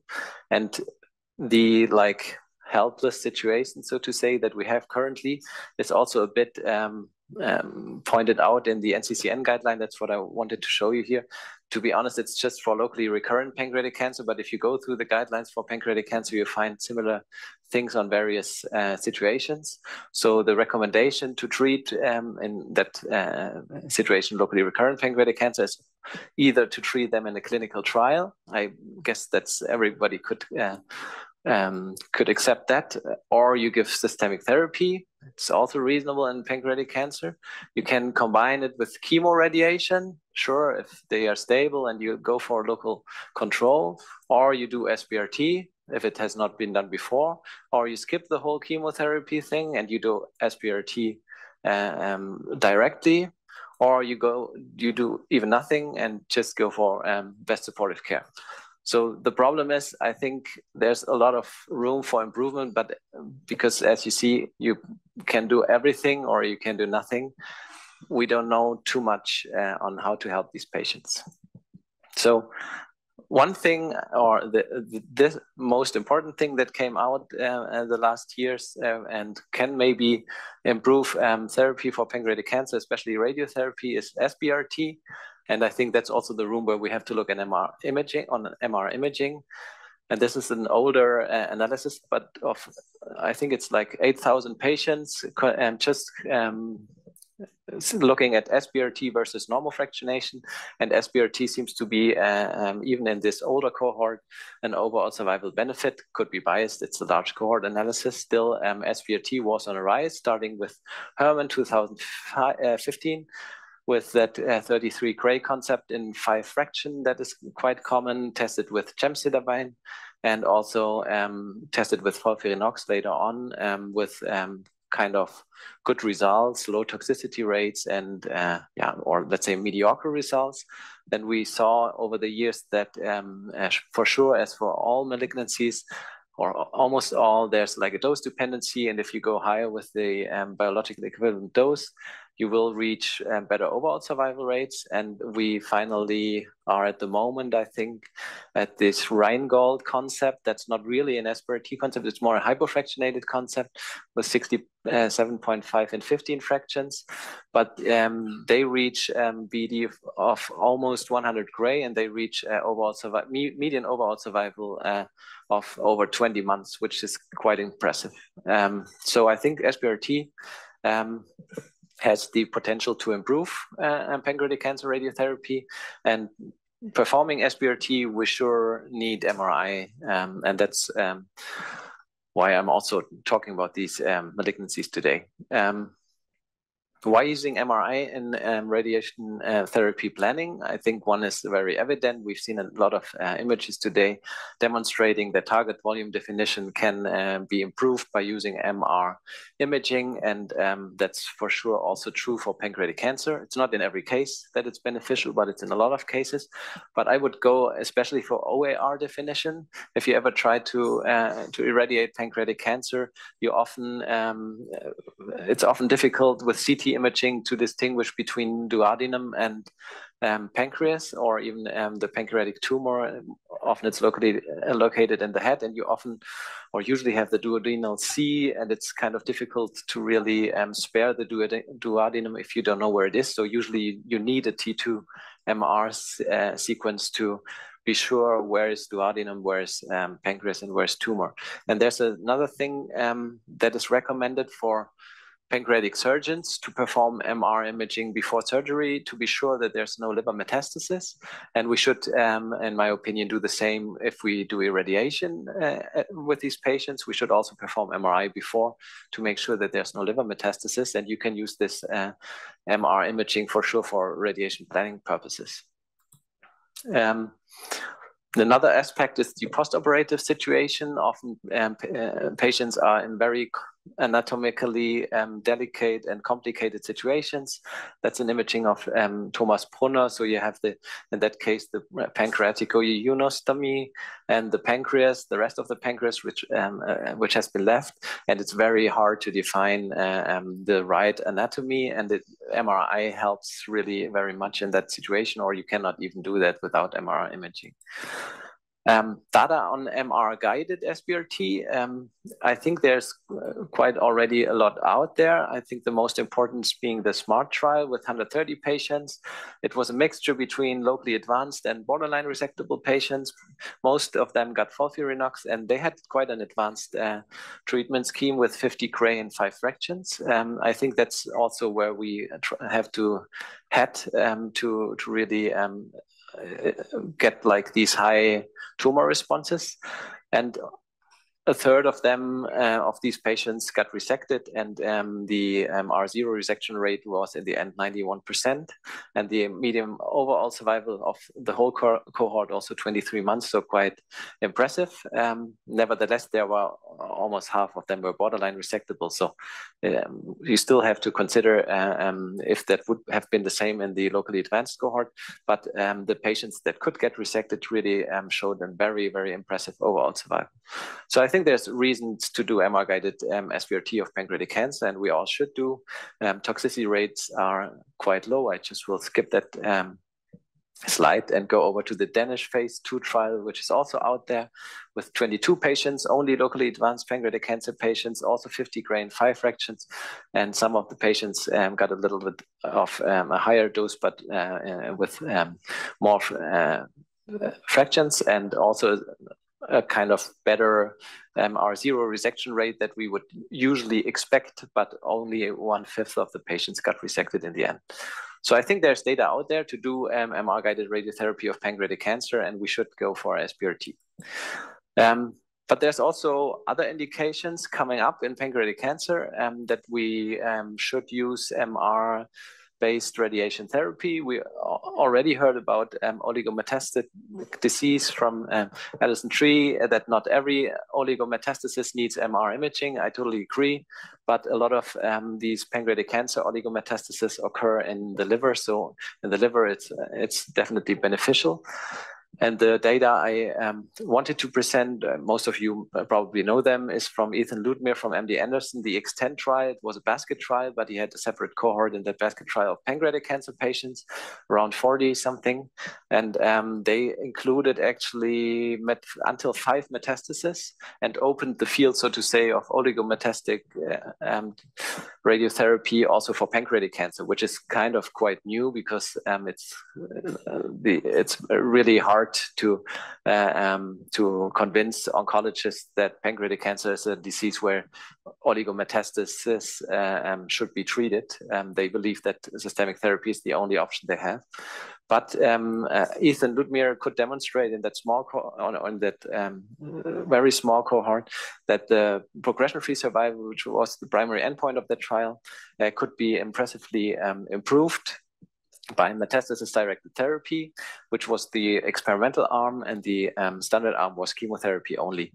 So these patients really benefited from SBRTs. So we should really get our foot in that door and open up our indication for oligometastasis SBRT also for pancreatic cancer. And the other, I think, important trial that came out for pancreatic cancer, where we should also head with MR-guided and MR-based radiation therapy, is the celiac plexus SBRT. You probably read that work from Lawrence in Lancet Oncology last year, where mostly pancreatic cancer patients were included, also some other, but 125 patients all had pain in the upper abdomen due to their tumor, and they just irradiated one fraction with 25 gray only to the celiac plexus, and they had a very significant and important improvement of or pain relief that they observed in that trial, and even like a trend towards better overall survival. But you can ignore that. So far, it's kind of challenging to contour that, and I think MR imaging would help. And also, if you go like for 25 gray in one fraction, it's close to the duodenum. You have to deal with all these bowel structures, and you should perform MR imaging. And I think you also should do MR-guided radiotherapy in that situation. So much to pancreatic cancer. I also want to talk about hepatobiliary tract cancers, so HCC and cholangiocarcinoma. If you talk about SBRT or MR-guided radiotherapy of liver malignancies, I think you have to look a bit of the history. And we started in the 60s, or it has been started in the 60s, with normal fractionation of quite high doses. And then radiation-induced liver disease was seen. So over the time, or back then, everybody thought it's a very radio-resistant organ. We cannot help a lot with liver malignancies, but going over to partial liver radiation, it became obvious that it's about the mean dose in the liver. And we can apply very high doses to parts of the liver, and that for sure went on to liver SBRT. But Laura Dawson, who is definitely the leading person in liver SBRT, already concluded in 2002, thus it is possible that extrahepatic organs such as the small bowel may become dose limiting in the radiotherapy for some intrahepatic malignancies. And that's describing the situation where we are now with SBRT. And that's also, I think, describing the situation today here, why we should use MR imaging in these situations, because it's usually the extrahepatic organs that are the problem for liver SBRT. So liver SBRT is also is growing, and I think every one of us will see more and more HCC patients. Also because now there's a phase 3 trial out, had just been published a couple of months ago in JCO, which demonstrated a local progression-free survival benefit of SBRT versus radiofrequency ablation. So this is like the main sparring partner, so to say. This is quite an impressive work, and I think we should also use that in the guidelines to get SBRT of HCC established more intense. It's also another work of Laura Dawson that you could use SBRT in the more advanced setting of HCC or even in the metastasized situation. I don't know if you heard about RTOG 1112 trial. It had to be closed early because it was randomizing between sorafenib and doing SBRT before starting sorafenib in these cases. Just to remind, it's until 20 centimeter of HCC in some extrahepatic metastasis were allowed, vascular invasion was allowed, and just performing SBRT before starting systemic therapy led to a quite impressive overall survival benefit, even if it was not significant as the study had to be closed early. But this is a strong rationale to establish SBRT even in the advanced and metastasized situation. Nevertheless, it has been only demonstrated for sorafenib, so you should be a bit careful in the immunotherapy era, and I will skip that, but there's also data on cholangiocarcinoma if they are intrahepatic to do SBRT.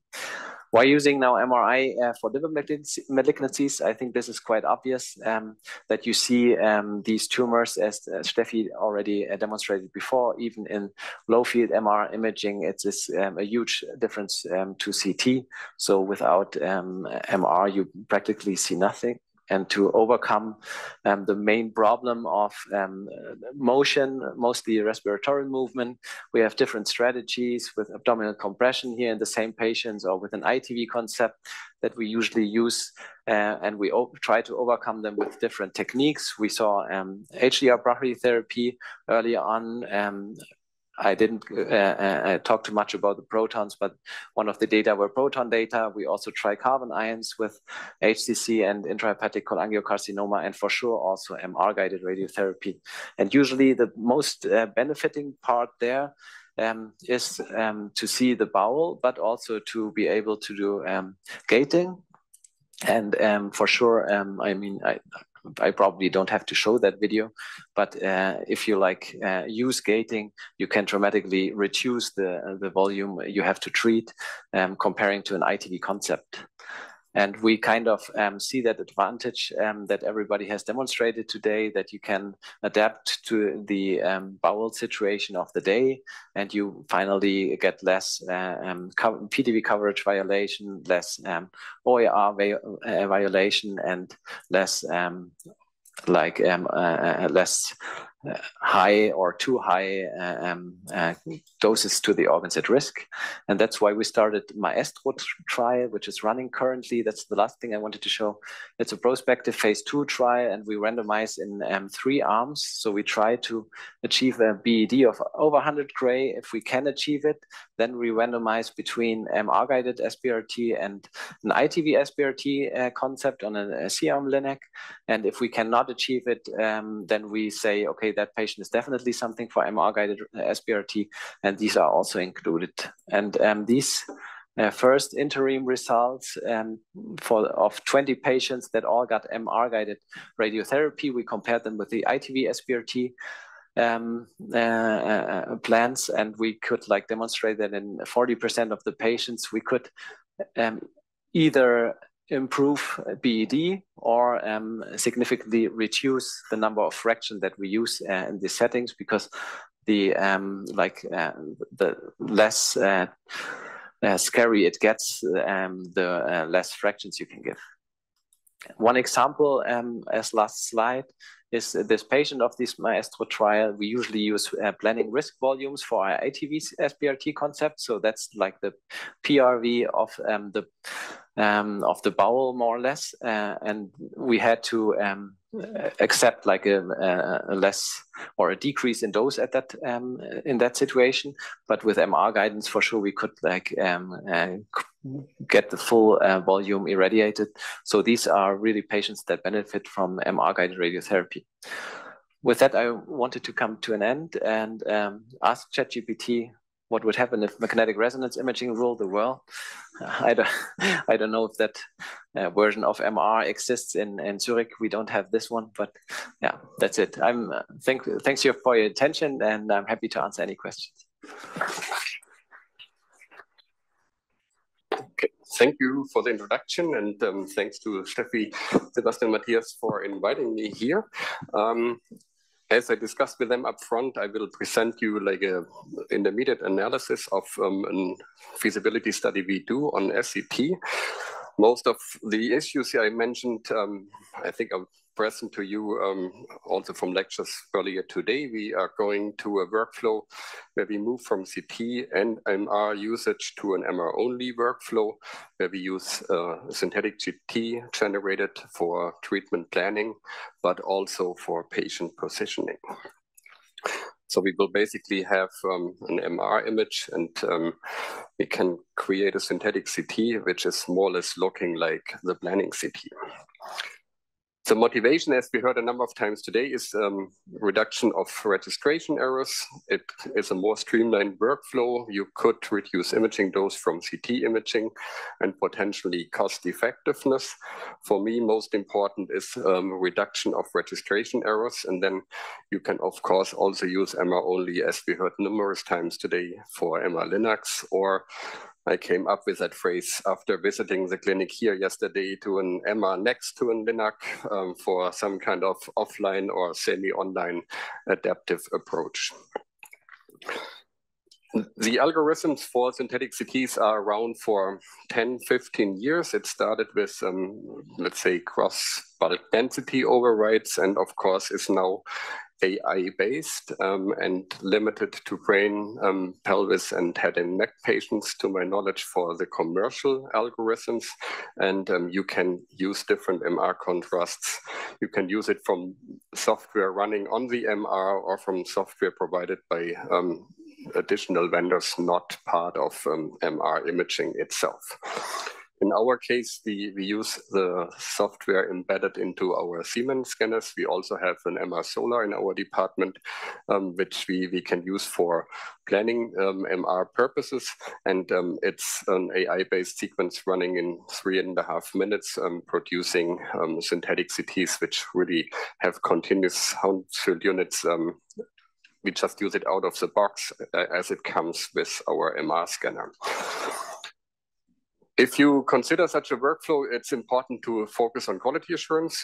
I call it like system QA, which will be the dominant part of my talk today, where you have to use check for dose based on CT standard workflow and synthetic CTs. You have to find out if the immobilization system, your mask or whatever, is visible and can be integrated to the treatment planning.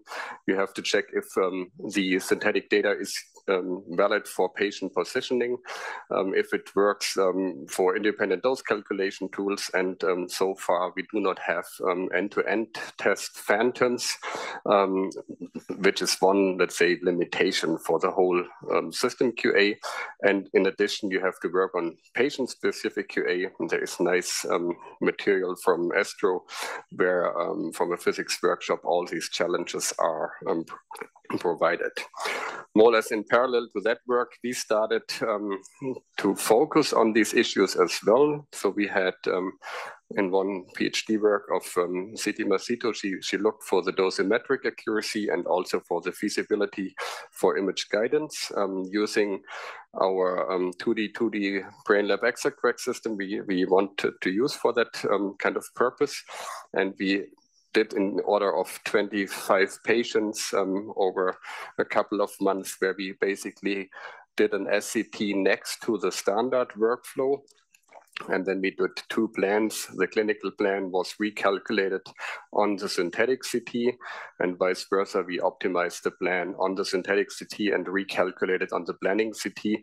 And you see in both directions that for the target volume, you have very good overlap and only small deviations in dose, and also for organs at risk. It looked promising, and we felt safe in order in the domain for dosimetric evaluation. I mentioned before that you also have to consider the immobilization system. So if you just look at these two images, it's pretty obvious that in CT, we of course see our mask, we see the infrared marker replacement we need for exocric, and you don't see anything like that in the MR images. So we use for the stereotactic patients some kind of reinforcement up here. We have the mask itself and the mask support and also the couch. And in the second part of her work, we basically found solutions on how we can incorporate these devices into the synthetic CT. As you see here, for our mask system, we do not have a commercial product for the MR immobilization. So we built wooden devices, and we tried to incorporate silicon markers in these spots here. And then you can see these silicon markers in the MR images. And we basically modeled our immobilization system in the treatment planning system, and we just use the markers to overlay the information we have as a contour in treatment planning system into the synthetic CT as part of treatment planning. If it comes to the mask, we use the external or skin contour, and we increase it and basically create an artificial mask in the planning system. And we evaluated the data of these 20 patients in order to determine what kind of thickness we should use, what kind of density we should use for the mask material. And you see for some patients here that we could basically optimize that thickness of 3 millimeter and a density of 1.2 gram per cubic centimeter gave the minimal deviations by just comparing the dose distributions of CT and SCT based. And with that kind of information we have from the first patients, we then went on for this feasibility study. If it comes to the second part, using synthetic information for patient positioning, as I mentioned before, it was planned and is currently performed to treat these patients at Linac with exocric for immobilization for patient positioning. So we took the data from synthetic CT, created synthetic DRRs, and compared the positioning with the synthetic DRRs with the positioning from daily clinical life. Found out in these data that it worked nice, especially towards the end. If you look closely here, we improved our mask system for the last 5 patients, and we felt safe to start with the outcome from the last impressions from the last, let's say, improvements to go into the feasibility study. This was done then by Johanna Krigo, the second student working on MR in our clinic. And the objective was that we can show the feasibility for an MR-only workflow using synthetic CT for patients with any kind of tumor or metastasis in the brain. We will have to limit this very soon. I will be talking about it in a second. And we wanted to find out what proportion of treatments can be completed in that MR-only workflow. And by analyzing previous data, the hypothesis was that we have 90% of the patients who can be successfully treated with an MR-only workflow. So inclusion criteria is basically all kind of lesions. We wanted to use the immobilization system I just mentioned, and the treatment at our Novalis TX Linac we typically use also for the stereotactic treatments and the standard kind of exclusion criteria. And the feasibility was basically, or is going on by multiple comparisons. So the patient more or less gets the same kind of imaging and planning as any typical brain patient in our department. And it would start, he or she would start with a synthetic CT workflow. And at numerous occasions during the workflow, we compare if we feel it's safe to use synthetic CT compared to the standard workflow. So for example, when we compare the registration between CT and MRI, if it's below 3 degrees, we continue for the synthetic CT. If it would be above 3 degrees in any of the angles, we would flip back to the standard workflow. We do reconstructions. If you can't reconstruct a synthetic CT, we would go back. We do CT-based planning, SCT-based planning. If we would have problems from a dosimetric point, we go back. We go for the first treatment and do a SCT-based DRR. And if we have any table rotation bigger than 3 degrees after the KV imaging, we would also flip back and go to the standard workflow. So it's in total 6 questions we basically analyze during the treatment plan generation. As I mentioned, utility of the SCT, rotations, treatment plan generation, dosimetric difference in target and organs at risk, and last but not least, patient positioning at the first fraction. We only have 20 patients included yet, a bit more than 20, slower than expected. Main problem is that we have a couple of other studies running in parallel, and we always compete on which study gets the patients. We excluded 2 patients so far, and exclusion is due to the registration. So we have to be very, very precise when to move the patient in the mask, and it failed once at the first fraction and once here at front when we did the registration of CT and MRI. And we found out very quickly that it's a high workload for the clinical team to do all these checks. So we excluded brain metastasis, which need treatment soon due to the department rules very early. And we also found out later on that a number of clinicians did not feel happy, let's say, about the DRR quality of that algorithm. So we changed the slice thickness of MRI acquisitions after first or second patient. So despite the pre-analysis in this early work, when it came to real clinical life, we got the feedback that we should reduce. And then it's now physician dependent how safe they feel with the quality of the DRRs. And it's basically in line that the small lesions we will have organizational problems are also the ones many of the physicians, the senior physicians, do not feel safe to position. Then we learned a lot about our workflow. So we have to be working really detailed spacers in these brain lab masks between 2 and 4 millimeters. We had some RTTs who felt that the patient should be a bit more loose because it takes so long in MR, and they put in a thicker spacer than we normally use for treatment. Then the mask is loose and patients move. This is really the main issue, that positioning in the mask will cause problems when we compare the registrations. So it was also a sensibilization of the whole team that an MR-only workflow is a bit different than using the standard workflow we used for many years. And this led us basically now to the second short topic towards the end.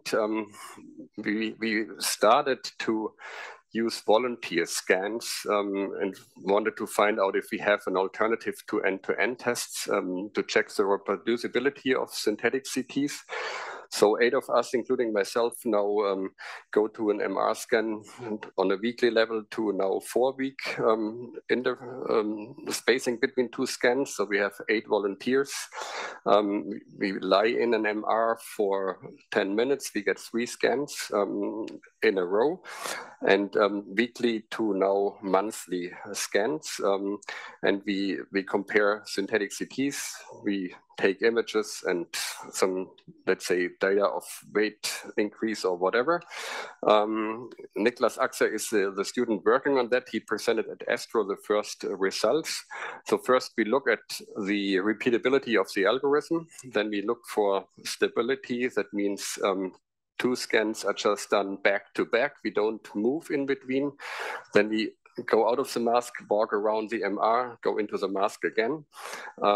This is number C. We do it at least 5 days apart, weekly, 2 weekly, and so on.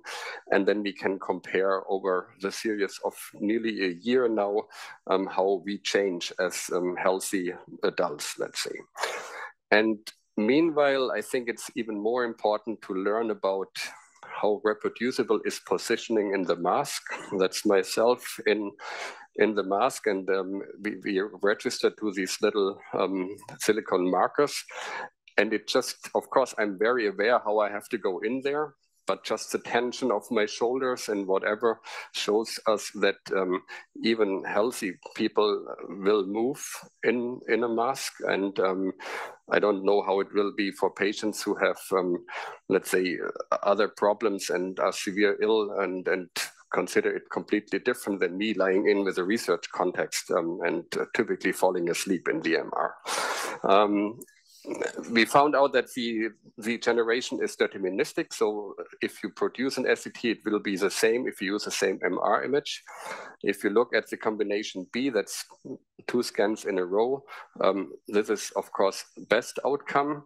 But if I just stand up, walk around the table, and go into the mask again, we go from green to blue, and it will change. If you look at the MR or if you look at the synthetic CT. But on a level in the gamma 1 millimeter 1%, if you go to 3 and 5 millimeter percent, you are above 95. And if you go for multiple weeks, then the changes get slightly bigger. So in conclusion, for the first part, if you use MR only, it's a bit obvious, but then the MR is not just an MR anymore, it's a planning MR, but this means you really have to do QA. You have to be sure about your electron density and those calculations. You have to be sure that people understand that it's now slightly different because it's your planning scan and not a help to get delineation of the tumor. You will have to look for geometric accuracy. I did not include deformation correction and these kinds of things. That's obviously needed. And you have to make sure that everything can be used towards the end of your workflow, including positioning at the LINAC or dose calculation with, for example, secondary dose calculation software. The study is ongoing. We are in the expectations, but we have problems with the DRR resolution, and we excluded for organizational and these reasons smaller lesions. And if you go for the QA, we require system and patient-specific QA. We need phantoms. And I think the volunteer scans could be an easy add-on to check, for example, if you change an algorithm, if something changed from week to week or from algorithm A to algorithm B.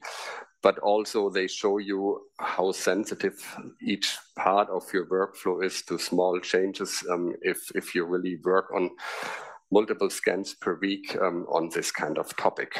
With that, thank you very much for your attention. And of course, I'm open for questions. So much. Thanks a lot for the invitation to have this opportunity to present to all of you today. I will switch gears a little bit. I will talk mostly about AI applications, maybe a little bit further from the clinic. And as you can see on this picture, I will also talk about brain tumors predominantly.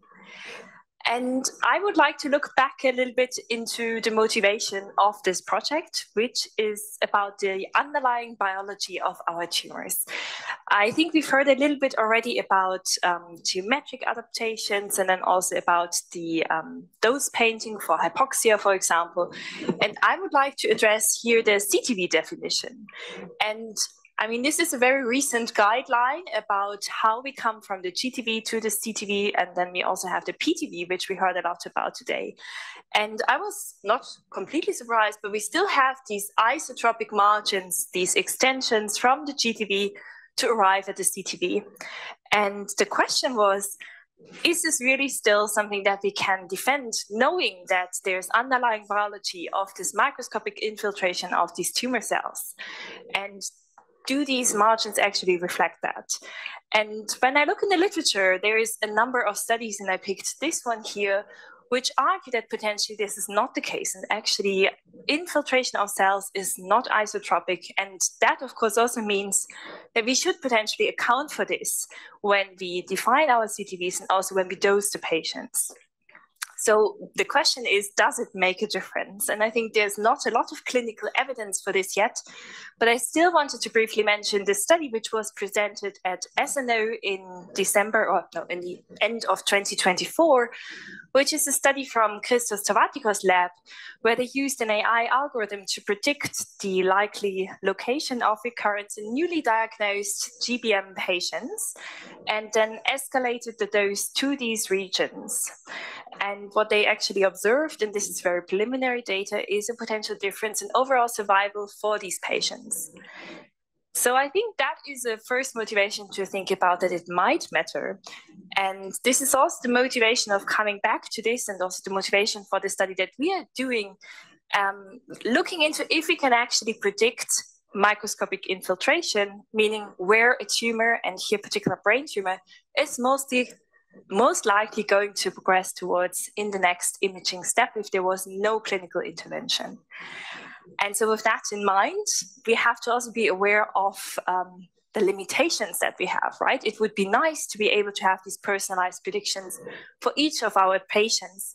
However, usually we have quite limited data, and I'm talking about this here really from an AI perspective. Usually we really need like hundreds or thousands of patients for this.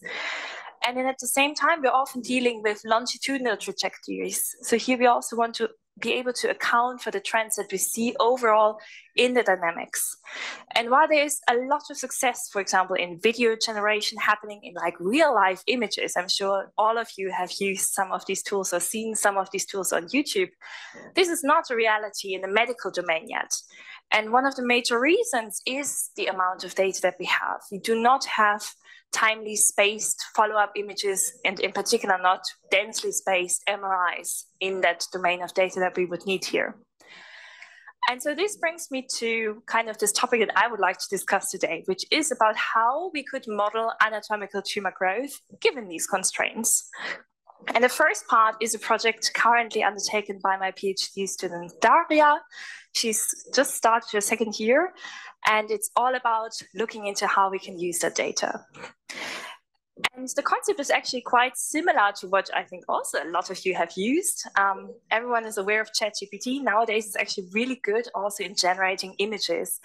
And these are types of models that are text to image translation. So I give a prompt, and then actually underlying this is a so-called denoising diffusion model, and that will generate an image based on this particular prompt. And the approach that we're using is actually very similar, just that we do an image-to-image translation task.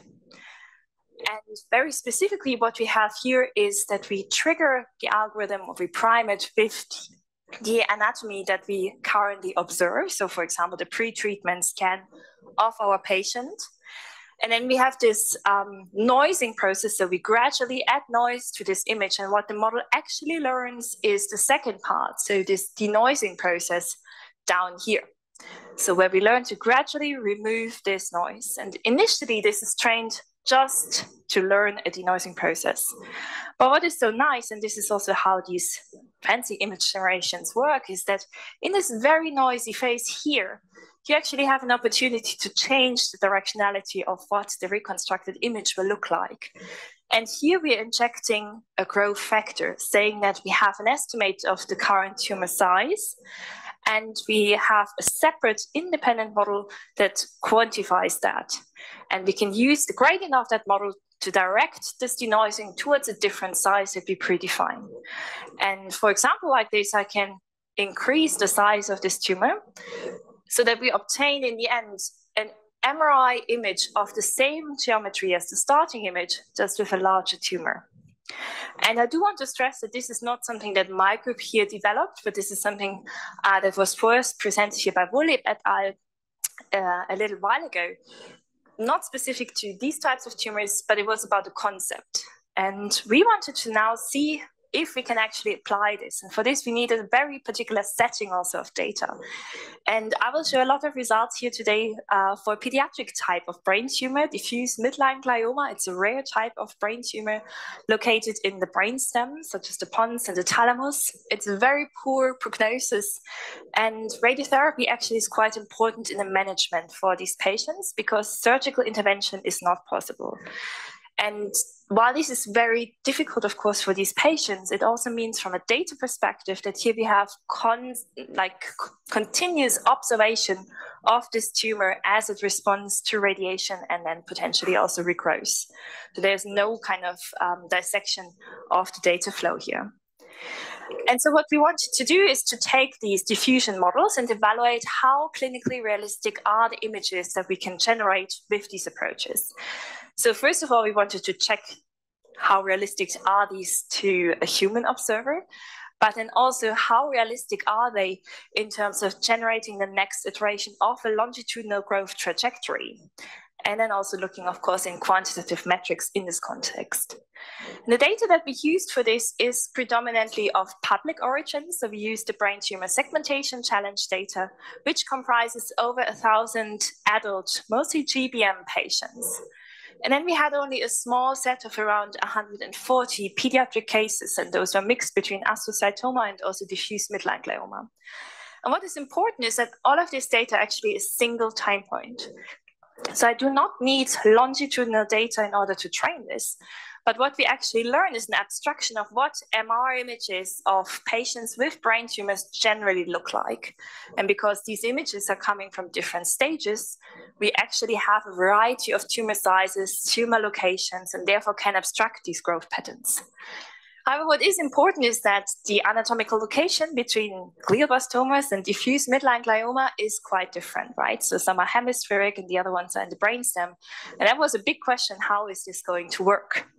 Because our validation data here is 13 patients from the Zurich Diffuse Midline Glioma Center, for which we have nice longitudinal follow-ups. And that is what we want to use for the final evaluation of these growth curves. I should also stress all of this is multi-modal MRI, right? So multiple contrast, T1, T1 contrast enhanced, FLAIR, and T2. So looking at some of these examples. So this is just one example, similar to what I had on this other slide, just now a little bit bigger, so that we can actually also see what is happening. This is the original image, and this is one image generated with a prompt to increase the size by 20%. And then on the right, we also see the difference map. So those are the anatomical regions where now the intensity of this FLAIR image has been particularly changed. And I think when we first got these images, I was actually quite happy. I thought, this looks pretty good, no? But we wanted to go a step further because what is different is every time you initiate this generation process, actually you get a slightly different version of an image. And I think that is actually really beautiful because that means if you repeat the process and you kind of add up these maps, you can obtain a probability distribution of which regions anatomically are most likely going to be part of this enlarged tumor. So effectively, it gives you a probability map of where this tumor is most likely going to progress to. And I'm showing you here now an example for an adult GBM case, and then also for this pediatric case. This is just the one we saw before. And also to demonstrate that actually, even though we really pre-trained this a lot on this adult data, it also looked pretty good qualitatively now for these pediatric cases. But what I didn't mention specifically, and maybe some of you have noticed, is that actually because we need a lot of data to train this, we went here for a slice-based approach. So always axial slices are looked into. But of course, what we would like to reconstruct is a three-dimensional volume in the end. And this is another advantage of these probability maps, because we can see that actually once we stack these, we again obtain a smooth three-dimensional volume, which is then kind of a more computationally efficient solution to this problem. So now looking into some metrics, right? We need to quantify not only does this look good, especially to me, who is an untrained non-radiologist and just someone that looks at these images on the computer. So the first thing we did is the data science approach, right? We want to benchmark, and for that we need established metrics for generative AI image models, and those are the structural similarity and this FID index. So those are effectively metrics that quantify differences between distributions of real and generated images.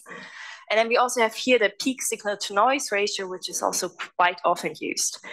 I don't want to go too much into detail about these metrics, other than saying that this SSMI is between 0 and 1, and 0.8 is actually pretty good. The FID around 20 is considered quite state-of-the-art. And here we could see that for the adults, this looks pretty good, but for the pediatric ones, maybe we are not quite there. But there's a huge caveat, and that is that this metric is strongly dependent on the number of samples. And remember, we have a small number of samples here for these pediatric cases, and that's why we also wanted to compare this to the actual difference between the train and the test sets that we had in this scenario, which is, of course, also a lot larger for this pediatric application. But I think what was much more relevant is then to show these images to people who are actually experts in this domain. And so we had 5 volunteers, board-certified neuroradiologists, and a couple of trainees as well. And we showed them 200 image slices, and they were blinded and had to rate if this is a real or a generated image. So here we have some examples. You can think about this. Maybe some of you had correctly identified that 2 of these were real and 2 of these were generated. But don't worry, if you had a hard time at this, so had our observers. So they actually had only an accuracy of about 53%. And while usually I hunt for high accuracy values, in this case, this is nice, right? So we want something that is close to the random setting. This was a balanced data set overall, so 50% actually is what we are striving for. And now you could argue, well, some of these were not board certified, so let's have a look at the specific performance of the individual users. And let me assure you, so even though we had some radiology fellows, so those are the green ones, I mean, of course, there are some differences, but overall, I think we could not figure out that experience in this small sample size would have made a tremendous difference. What I did put in this graph as well, there was these diamonds in blue. And this is a UNet. So this is actually an algorithm being presented with the same task. And this was interesting, or not unsurprising for us, is that actually to a model, these images are still distinguishable. So here we clearly have performance that is better than random. I mean, it's not amazing, but it is on the order of 75%. So there is certain signals in these images which are still distinguishing them. And we looked deeper into this, and actually those are features associated with the noise levels in the images. And I think that is not surprising, thinking about that we have a denoising process, and therefore the generated images might be at the level of the noise a bit more smooth. So moving on, this is of course now the ultimate validation, right? So we looked into how realistic do these images look, but now how realistic are these actually for the task that we want to achieve here? So for this, we looked into these longitudinal trajectories, meaning I have always a starting image, and from there I generate one image and then many images to obtain these tumor growth probability maps. And I can compare this probability map to the observed image at the particular time point. And we can do this for multiple kind of instances. And of course, for now, we picked here images pre-treatment because all the data we currently used was pre-treatment. And on the top left here, you can see another example. So kind of to have this a little bit larger, what was really nice is that this model correctly picked up kind of the directionality of where this tumor was progressing to. And coming back to this definition of this CTV, it is certainly not isotropic around the original tumor that was there. And I think this is also not surprising if we think about this biology. And of course, this was one example, but what was it overall? So if you compare this in this cohort of 13 patients and 178 slices overall, we had a performance in terms of DICE of around 0.8, which I think is also actually quite good enough, right? I think it could be better, but given also we know all these differences in terms of how also humans deviate in terms of segmentation, we were quite happy with that performance. But now moving on, I think this was a nice first example, right? So we know that longitudinal imaging is quite important, and we could use these diffusion models now to generate what tumors might look like at a later stage, and that could define as potentially new definitions for CTVs. But what I did not include at all is the time, right? I think maybe someone noticed, but in the current version, we always have to predefine the size. So it's not that I can say, what does this particular patient look like in 3 months? It is, what does this particular image look like when the size is 20% increased? And so we wanted to also find a way to incorporate that. And this now brings me to this challenge of this very sparse longitudinal data that we actually have. And also remind you a little bit about some differences in models that we're using. AI is really good to draw a connection between input and output. We don't have a good understanding of how such a connection could come to place. It's very flexible because we have a lot of parameters. And therefore, we also need a lot of data in order to adjust these, meaning these models are really driven by the data.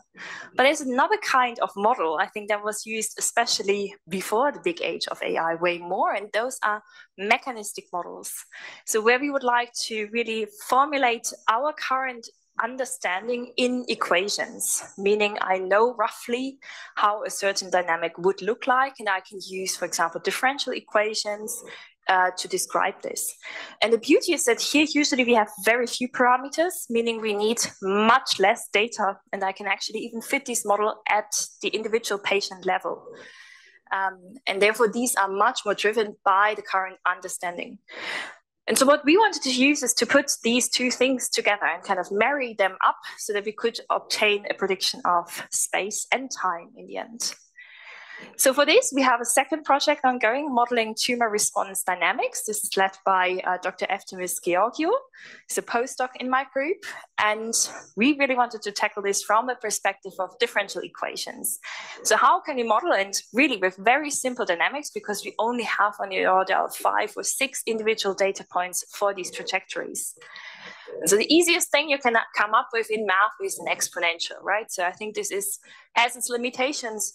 But looking into some trajectories, it is a first start, and it only has one parameter, the growth rate. And so therefore, it is very good in this data restricted regime. And then on top of that, now we wanted to model the efficacy of radiation. And we wanted to follow here kind of the concept of these clonogenic assays, right, where we have the surviving fraction. So what we decided to do is to actually just divide our volume at the start of irradiation, and you can do this for every fraction, into a fraction that survives, and the other one, which is 1 minus the surviving fraction, that will not survive. But we all know radiation-induced cell death is not instantaneous. It takes a while. Cells need to actually attempt division before this comes and before this actually makes a difference. So the response dynamics are actually also quite important here. And again, we wanted to go for something simple, and again, something simple would be another exponential. So first of all, we say that everything that survives will continue as it was before, and everything that dies will continue to grow exponentially at a specific rate, lambda prime, which goes kind of from +1 of the growth rate to -1, so that you eventually decay off at the same rate as this population was growing initially. And that leads us to a very efficient model in terms of the numbers of parameters. So we can actually now fit this to data. Yeah, so we can fit this to all data, or we can fit this and leave one data point out. And that is actually what we are after. And you're seeing here kind of these bands, and that is because we're also using some bootstraps in this context, right? These are solutions that are usually very strongly dependent on the individual data points. And therefore, there is a certain uncertainty to these predictions. And from that, we can then also quantify this performance of this fit, and also quantify the performance of this extrapolation. So this normalized root mean square error. And I know this is a very busy plot, but to summarize it, I think this works for quite a few patients. There may be some where we are still looking into if this dynamic is really describing things in the way we would like it to. And remember, we can do this for the volume, or we can do this for one particular slice at a time. And so what we did next is now to put these two things together. So the idea is, and this is a illustration of this model that I was talking about before. So we have this noising process. And now instead of this constant growth factor that I showed you before, we will use the prediction of the size at the later time point from the external model. And not just one, but because we are also doing this resampling for the probability maps, we can actually use this bootstrapped approach here as well. And so with that, I will kind of show you just one final example where we were using a prediction for this last data point, and then we generated, again, these individual images to obtain the probability map. And then we have, again, the initial and the target image. And I think, yes, I did pull this up a little bit. The resolution is not the best, unfortunately. But I hope you can still see, like, this was what was suggested in terms of where this tumor is going to progress to. And actually, we also observed that this was the directionality.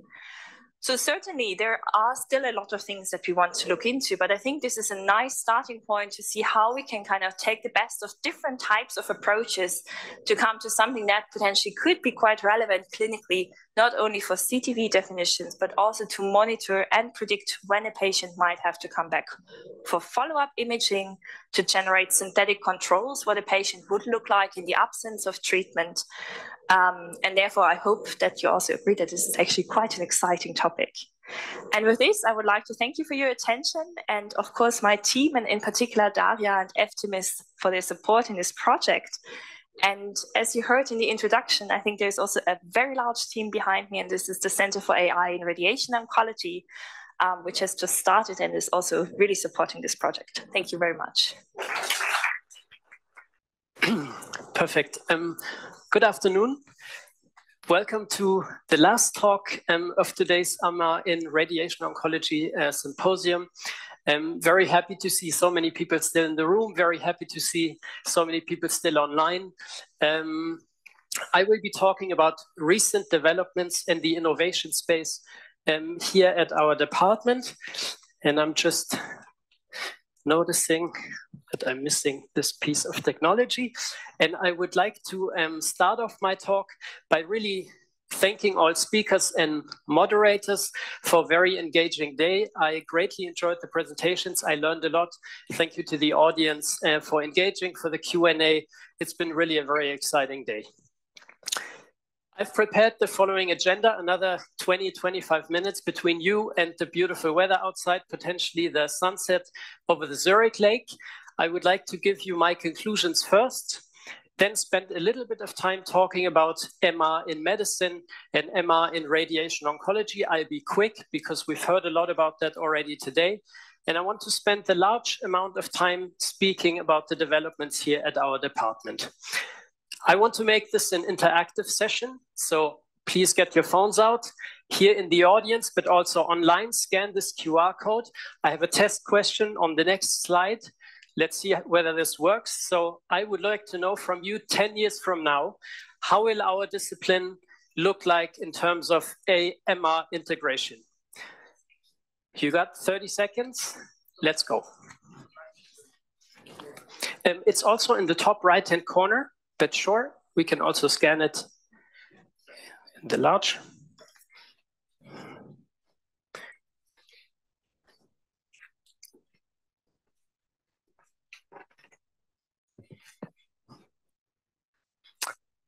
Perfect. 13 responses. We need some more.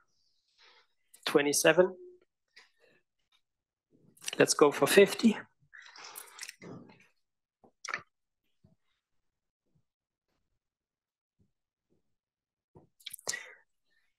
Let's look at the responses. Okay, quite a varied response pattern, quite some creativity here in the question. So the tech is working.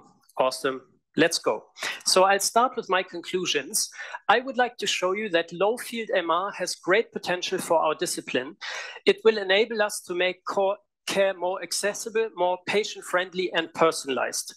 Secondly, I would like to show you that our department here in Zurich is really aiming to help pioneer novel workflows and research to integrate low-field MR into the entire radiation oncology treatment chain. And lastly, I want to show you and convince you that the innovation space is wide open. We've already heard a lot about that today. There are opportunities in AI-assisted workflows, radiomics, and multi-omic adaptive care. Now, ever since MR entered the medical domain in the late 1970s, there's been a steady increase in field strength for human MRI. The clinical standard quickly became 1.5 Tesla. It went on to 3 Tesla, which is the current standard. The research standard is 7 Tesla. Last year, a Belgium group scanned a human brain with an 11.7 Tesla machine. And recently, I came across the news that there's a Dutch group developing a 14 Tesla machine for research purposes. So ever since the inception of MR into medicine, there was an increase in field strength, largely driven by demands in neuroimaging. So the current clinical standard, as you all know, is high field MR. It offers superior soft tissue contrast, higher spatial resolution, faster and more detailed scans, more reliable functioning and advanced imaging capabilities, and improved diagnostic confidence. So really, higher field strength is equivalent to higher signal, better contrast, better diagnostic clarity. Ultra high field MR is only used for research purposes as of now. It's amazing technology. It offers microstructural resolution, for example, in the brain. There are even more advanced functional and quantitative imaging capabilities. Think also translational research. We've heard some stuff today already about imaging biomarkers. So really imaging biomarkers for neurodegenerative, vascular, etc. disease, but something that is beyond the clinical use as of now. Now, there are many radiation oncologists, many medical physicists here in the room. Radiation oncology is more about just seeing pretty MR images. You're very familiar with this picture, but we want to go from the left to the right. We want to see because we need to treat, and we want to do so with great confidence. Our discipline is very cool because it picks up on innovation fairly quickly. So ever since MR entered oncology in the 80s and 90s, radiation oncologists started to integrate MR into RT planning. The MR-Linac prototype was developed around 2012 to 2014. It entered clinics in 2017, and over the past several years, we've really seen an expansion in indications, a growing body of evidence. And also recently, we started to include AI into these workflows. And as we saw today, it all seems to have culminated in today's symposium. So really, if we look back over the past 40 years, MR has become an integral part of our discipline. At an academic center like ours and yours, you almost have the impression that MR is everywhere in radiation oncology. Of course, it's absolutely necessary when we treat inside the brain. We've also heard many examples today where it's useful to have it outside of the brain. But the interesting question really is, where do we go from here? Now, up until recently, MR technology at our institution here in Zurich meant one of two things. The MR-Linac, which we heard a lot about today, which we installed in 2019, a treatment device, and a 1.5 solar MR scanner, which we installed a little bit more than 2 years ago for planning and adaptation purposes. So over the years, as you can see, MR has really become a clinical and scientific focus of our department. Now, as you all know, innovation requires constant renewal. So us already having a low field and a mid-field MR in the department, I imagine that our leadership got together several months or years ago and thought about how to further complement and really make this machine park fit for the future. So how best to prepare it? I would like to use this occasion here today with so many MR experts, radiation oncologists in the audience and also online to give that question to you and to really ask you, in order to foster innovation at our department, what machine would you add to our technology suite? You know the drill, QR code in the top right-hand corner, 5 answer options, you got 30 seconds. I'm excited to get your external advice.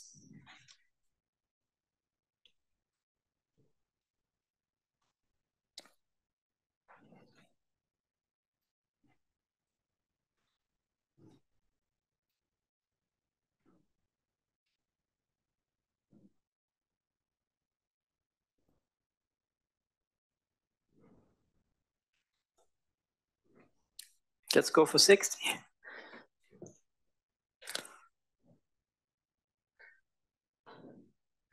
Perfect. Let's look at these responses. Oh, we got some proton therapy fans in the audience. That's amazing. We invited PSI. Even more colleagues go for an MR option. So we're obviously very happy to hear about that, since this is an MR in Radiation Oncology Symposium. Some going for the clinical standard, completely understandable. Some going for the 7 Tesla scanner. We love, of course, to see the 38% for low field MRI. So, oops, this way. As you all know, visions and commitments are really a very delicate topic, especially when they concern the future.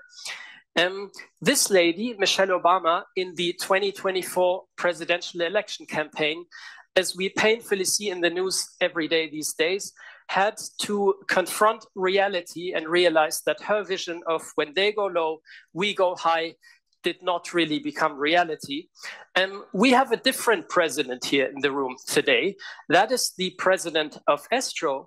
And I can imagine him having uttered an entirely different vision and an entirely different commitment a couple of years ago, when he must have said something along these lines: when they go high, we go low.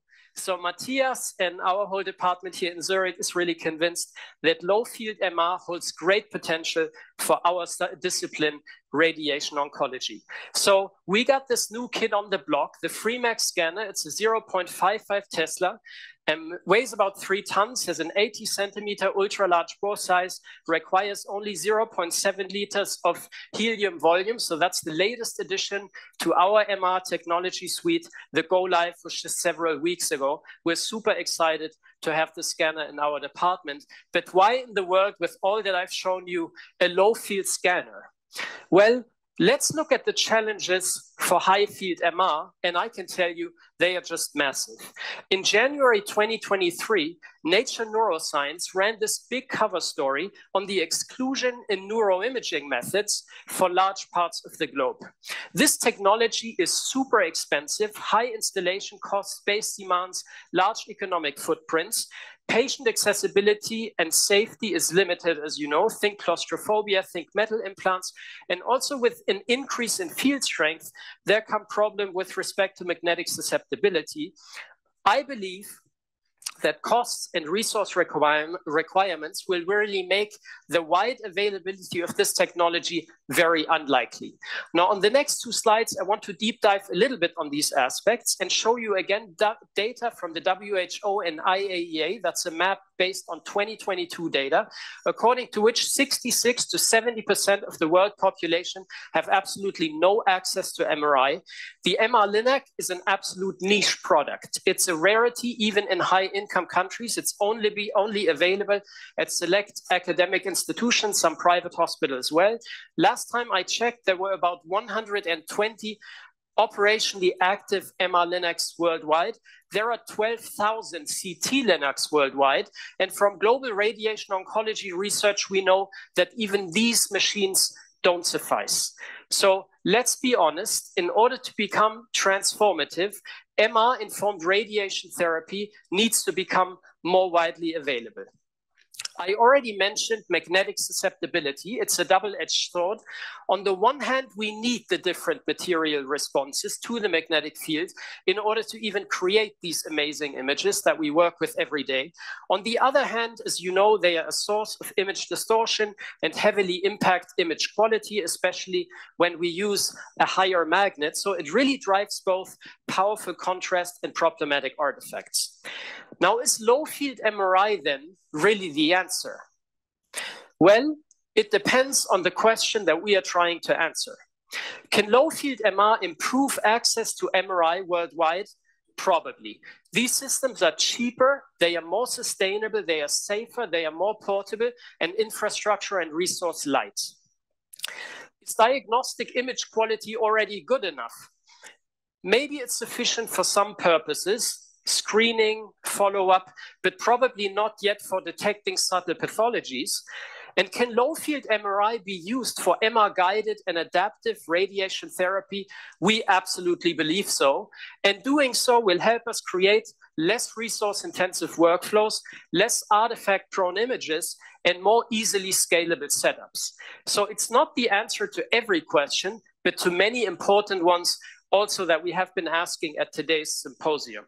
So over the past 8 weeks in our department, we have started operating this amazing scanner. We scanned a bunch of healthy volunteers and already quite some patients. We ran countless sequences, optimized 8 site-specific protocols, and started treating patients adaptively over the past 2 weeks. So we really look back on a successful installation, commissioning, and clinical implementation phase. We literally played with every piece of equipment in that room. As you all know, adopting a new technology at the beginning always requires a lot of improvisation. So we played with the coils, with the setup, the large bore size, the different coil setups, etc. Help, of course, to try out different things for RT. And the first images that we obtained, I brought you some first visual impressions here, were generally very satisfactory. So here you can see some screws, you can see metal, you can see brachy images, you can see prostate cancer patients with a hip prosthesis, a peripheral lung tumor. So generally really very happy about image quality. All the RT protocols that we developed are, of course, tailored to RT planning and adaptive RT. Pelvis gets a check. Brachy gets a check, MSK gets a check, head and neck also a check or a semi-check. We're still working on brain, and of course we're still working on abdomen and thorax, because here we need a clinically viable motion management solution. Now, to take a step back and to make a bit of a broader statement, our proposition really is to decouple what was once fused. The MR-Linac is a device that combines simulation, planning, adaptation, and treatment at one device. It's very resource intense, very resource heavy.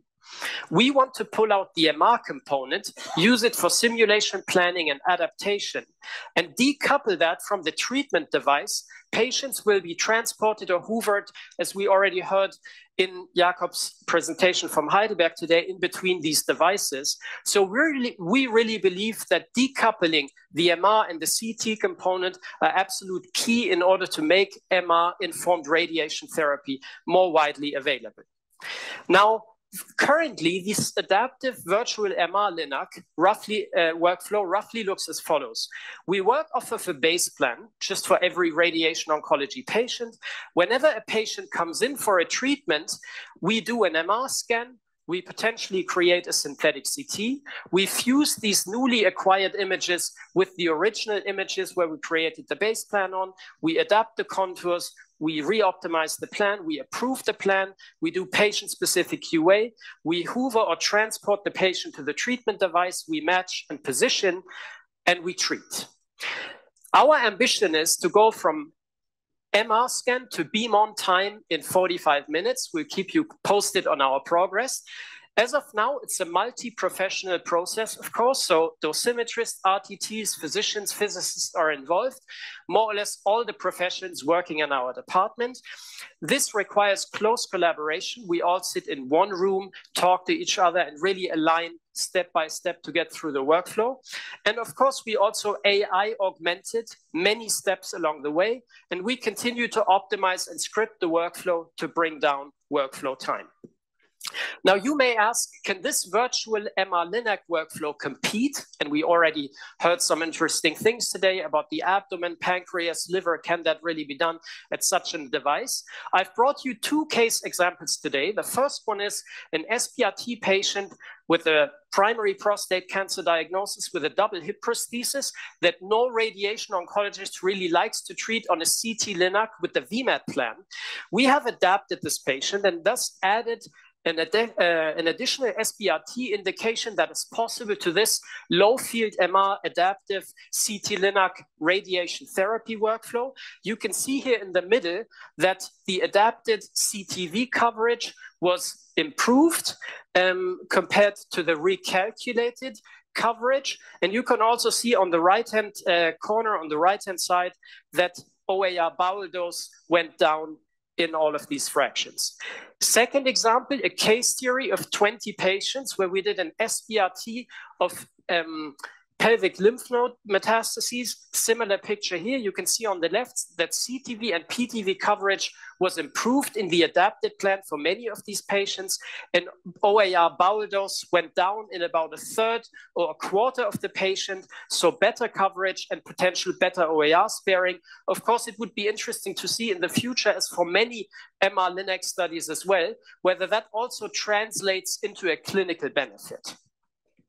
Now, our vision, 30,000-foot view, to be even more bold at this late hour in our symposium here today, is to create a fully integrated multi-device, multi-modality, multi-site treatment suite to completely reimagine MR-informed radiation therapy.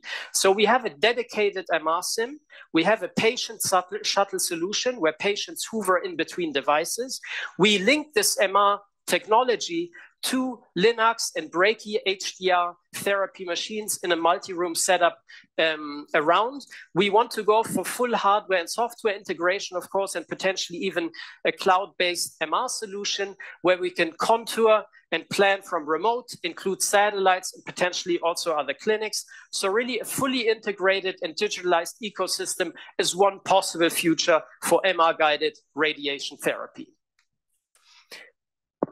Now, if at this point you're not yet convinced that this is quite some cool stuff and a nice technology, I'm sure that the next section will convince you. And I would like to kick off with the question again and ask you what, if anything, in your mind will tip low-field MR-informed radiation therapy into mainstream adoption in the future? QR code on the top right-hand corner, 5 answer options. 30 seconds to go. Also to the online participants, participation welcome.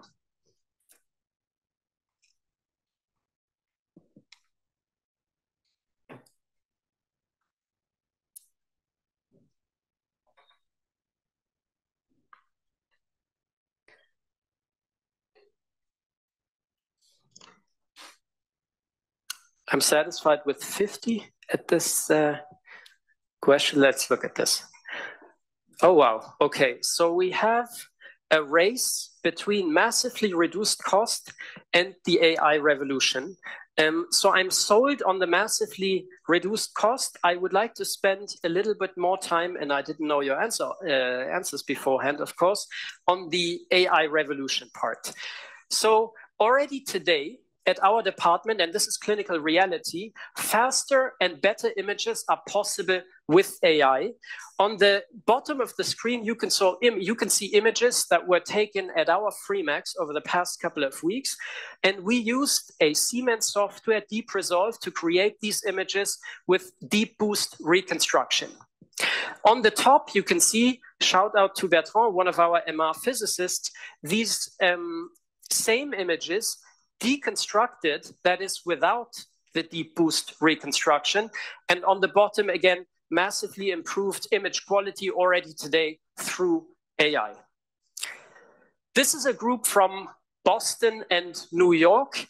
This is a radiology group. They have used machine learning methods in order to transform low resolution, portable low field, 0.06 Tesla MRI scans to create 1 millimeter isotropic high resolution images of the brain, just to show you that AI is a complete game changer when it comes to medical imaging analysis. Think image resolution enhancement, image denoising, image acceleration, image contrast matching, image segmentation. So just a lot of buzzwords to really tell you that limitations of low field and ultra low field MR that we had in the 70s and 80s can now potentially be overcome by AI. This same group then went on to use these AI augmented images to detect Alzheimer's disease. So they created a reliable biomarker using these low field images to distinguish brains from patients with Alzheimer's disease from those that had mild cognitive impairment and those that had healthy brains. So really low field MRI is a cost-effective and accessible neuroimaging alternative in regions of the world that will never see a 3 Tesla MRI scanner. The radiology group at the University Hospital in Basel that is also working with the Freemax have created a sub-millimeter lung MRI and showed that it is feasible using a B-star sequence in free breathing. They have created diagnostic image quality, and they showcased a patient with a granulomatous pathology in the upper lobes of the lung, and which they showed is comparable to a CT scan. Shout out to Jess. Jess is a physics professor at UCSF in the radiation oncology department over there. Prior to this talk, she shared this unpublished work with me. So her and her group work with the Freemax and created a 4D MRI for ITV delineation in liver radiation therapy. They showed that this is feasible and also adequate for ITV delineation. So great work from that group. I'm very excited to see where this leads us. And then last but not least, another group from New York used, again, a 0.55 Tesla scanner to create a sub 2 minutes prostate DWI after AI-based denoising. The image quality is also comparable to a 3 Tesla low field.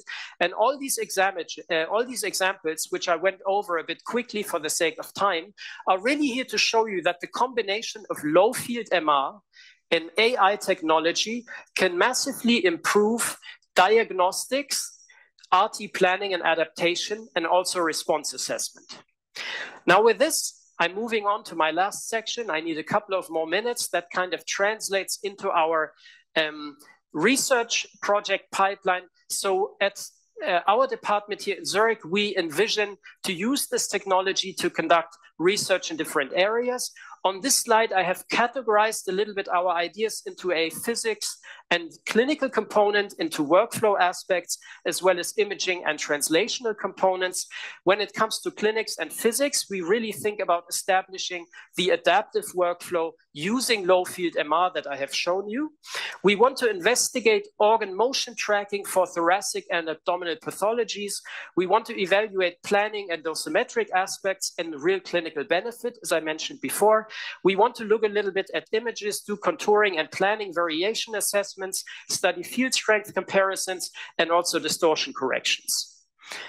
When it comes to workflow, we want to further script and optimize these adaptive workflows. We want to assess the reduction in resource use and continue with Ricardo our work on synthetic CT and MR-only workflows.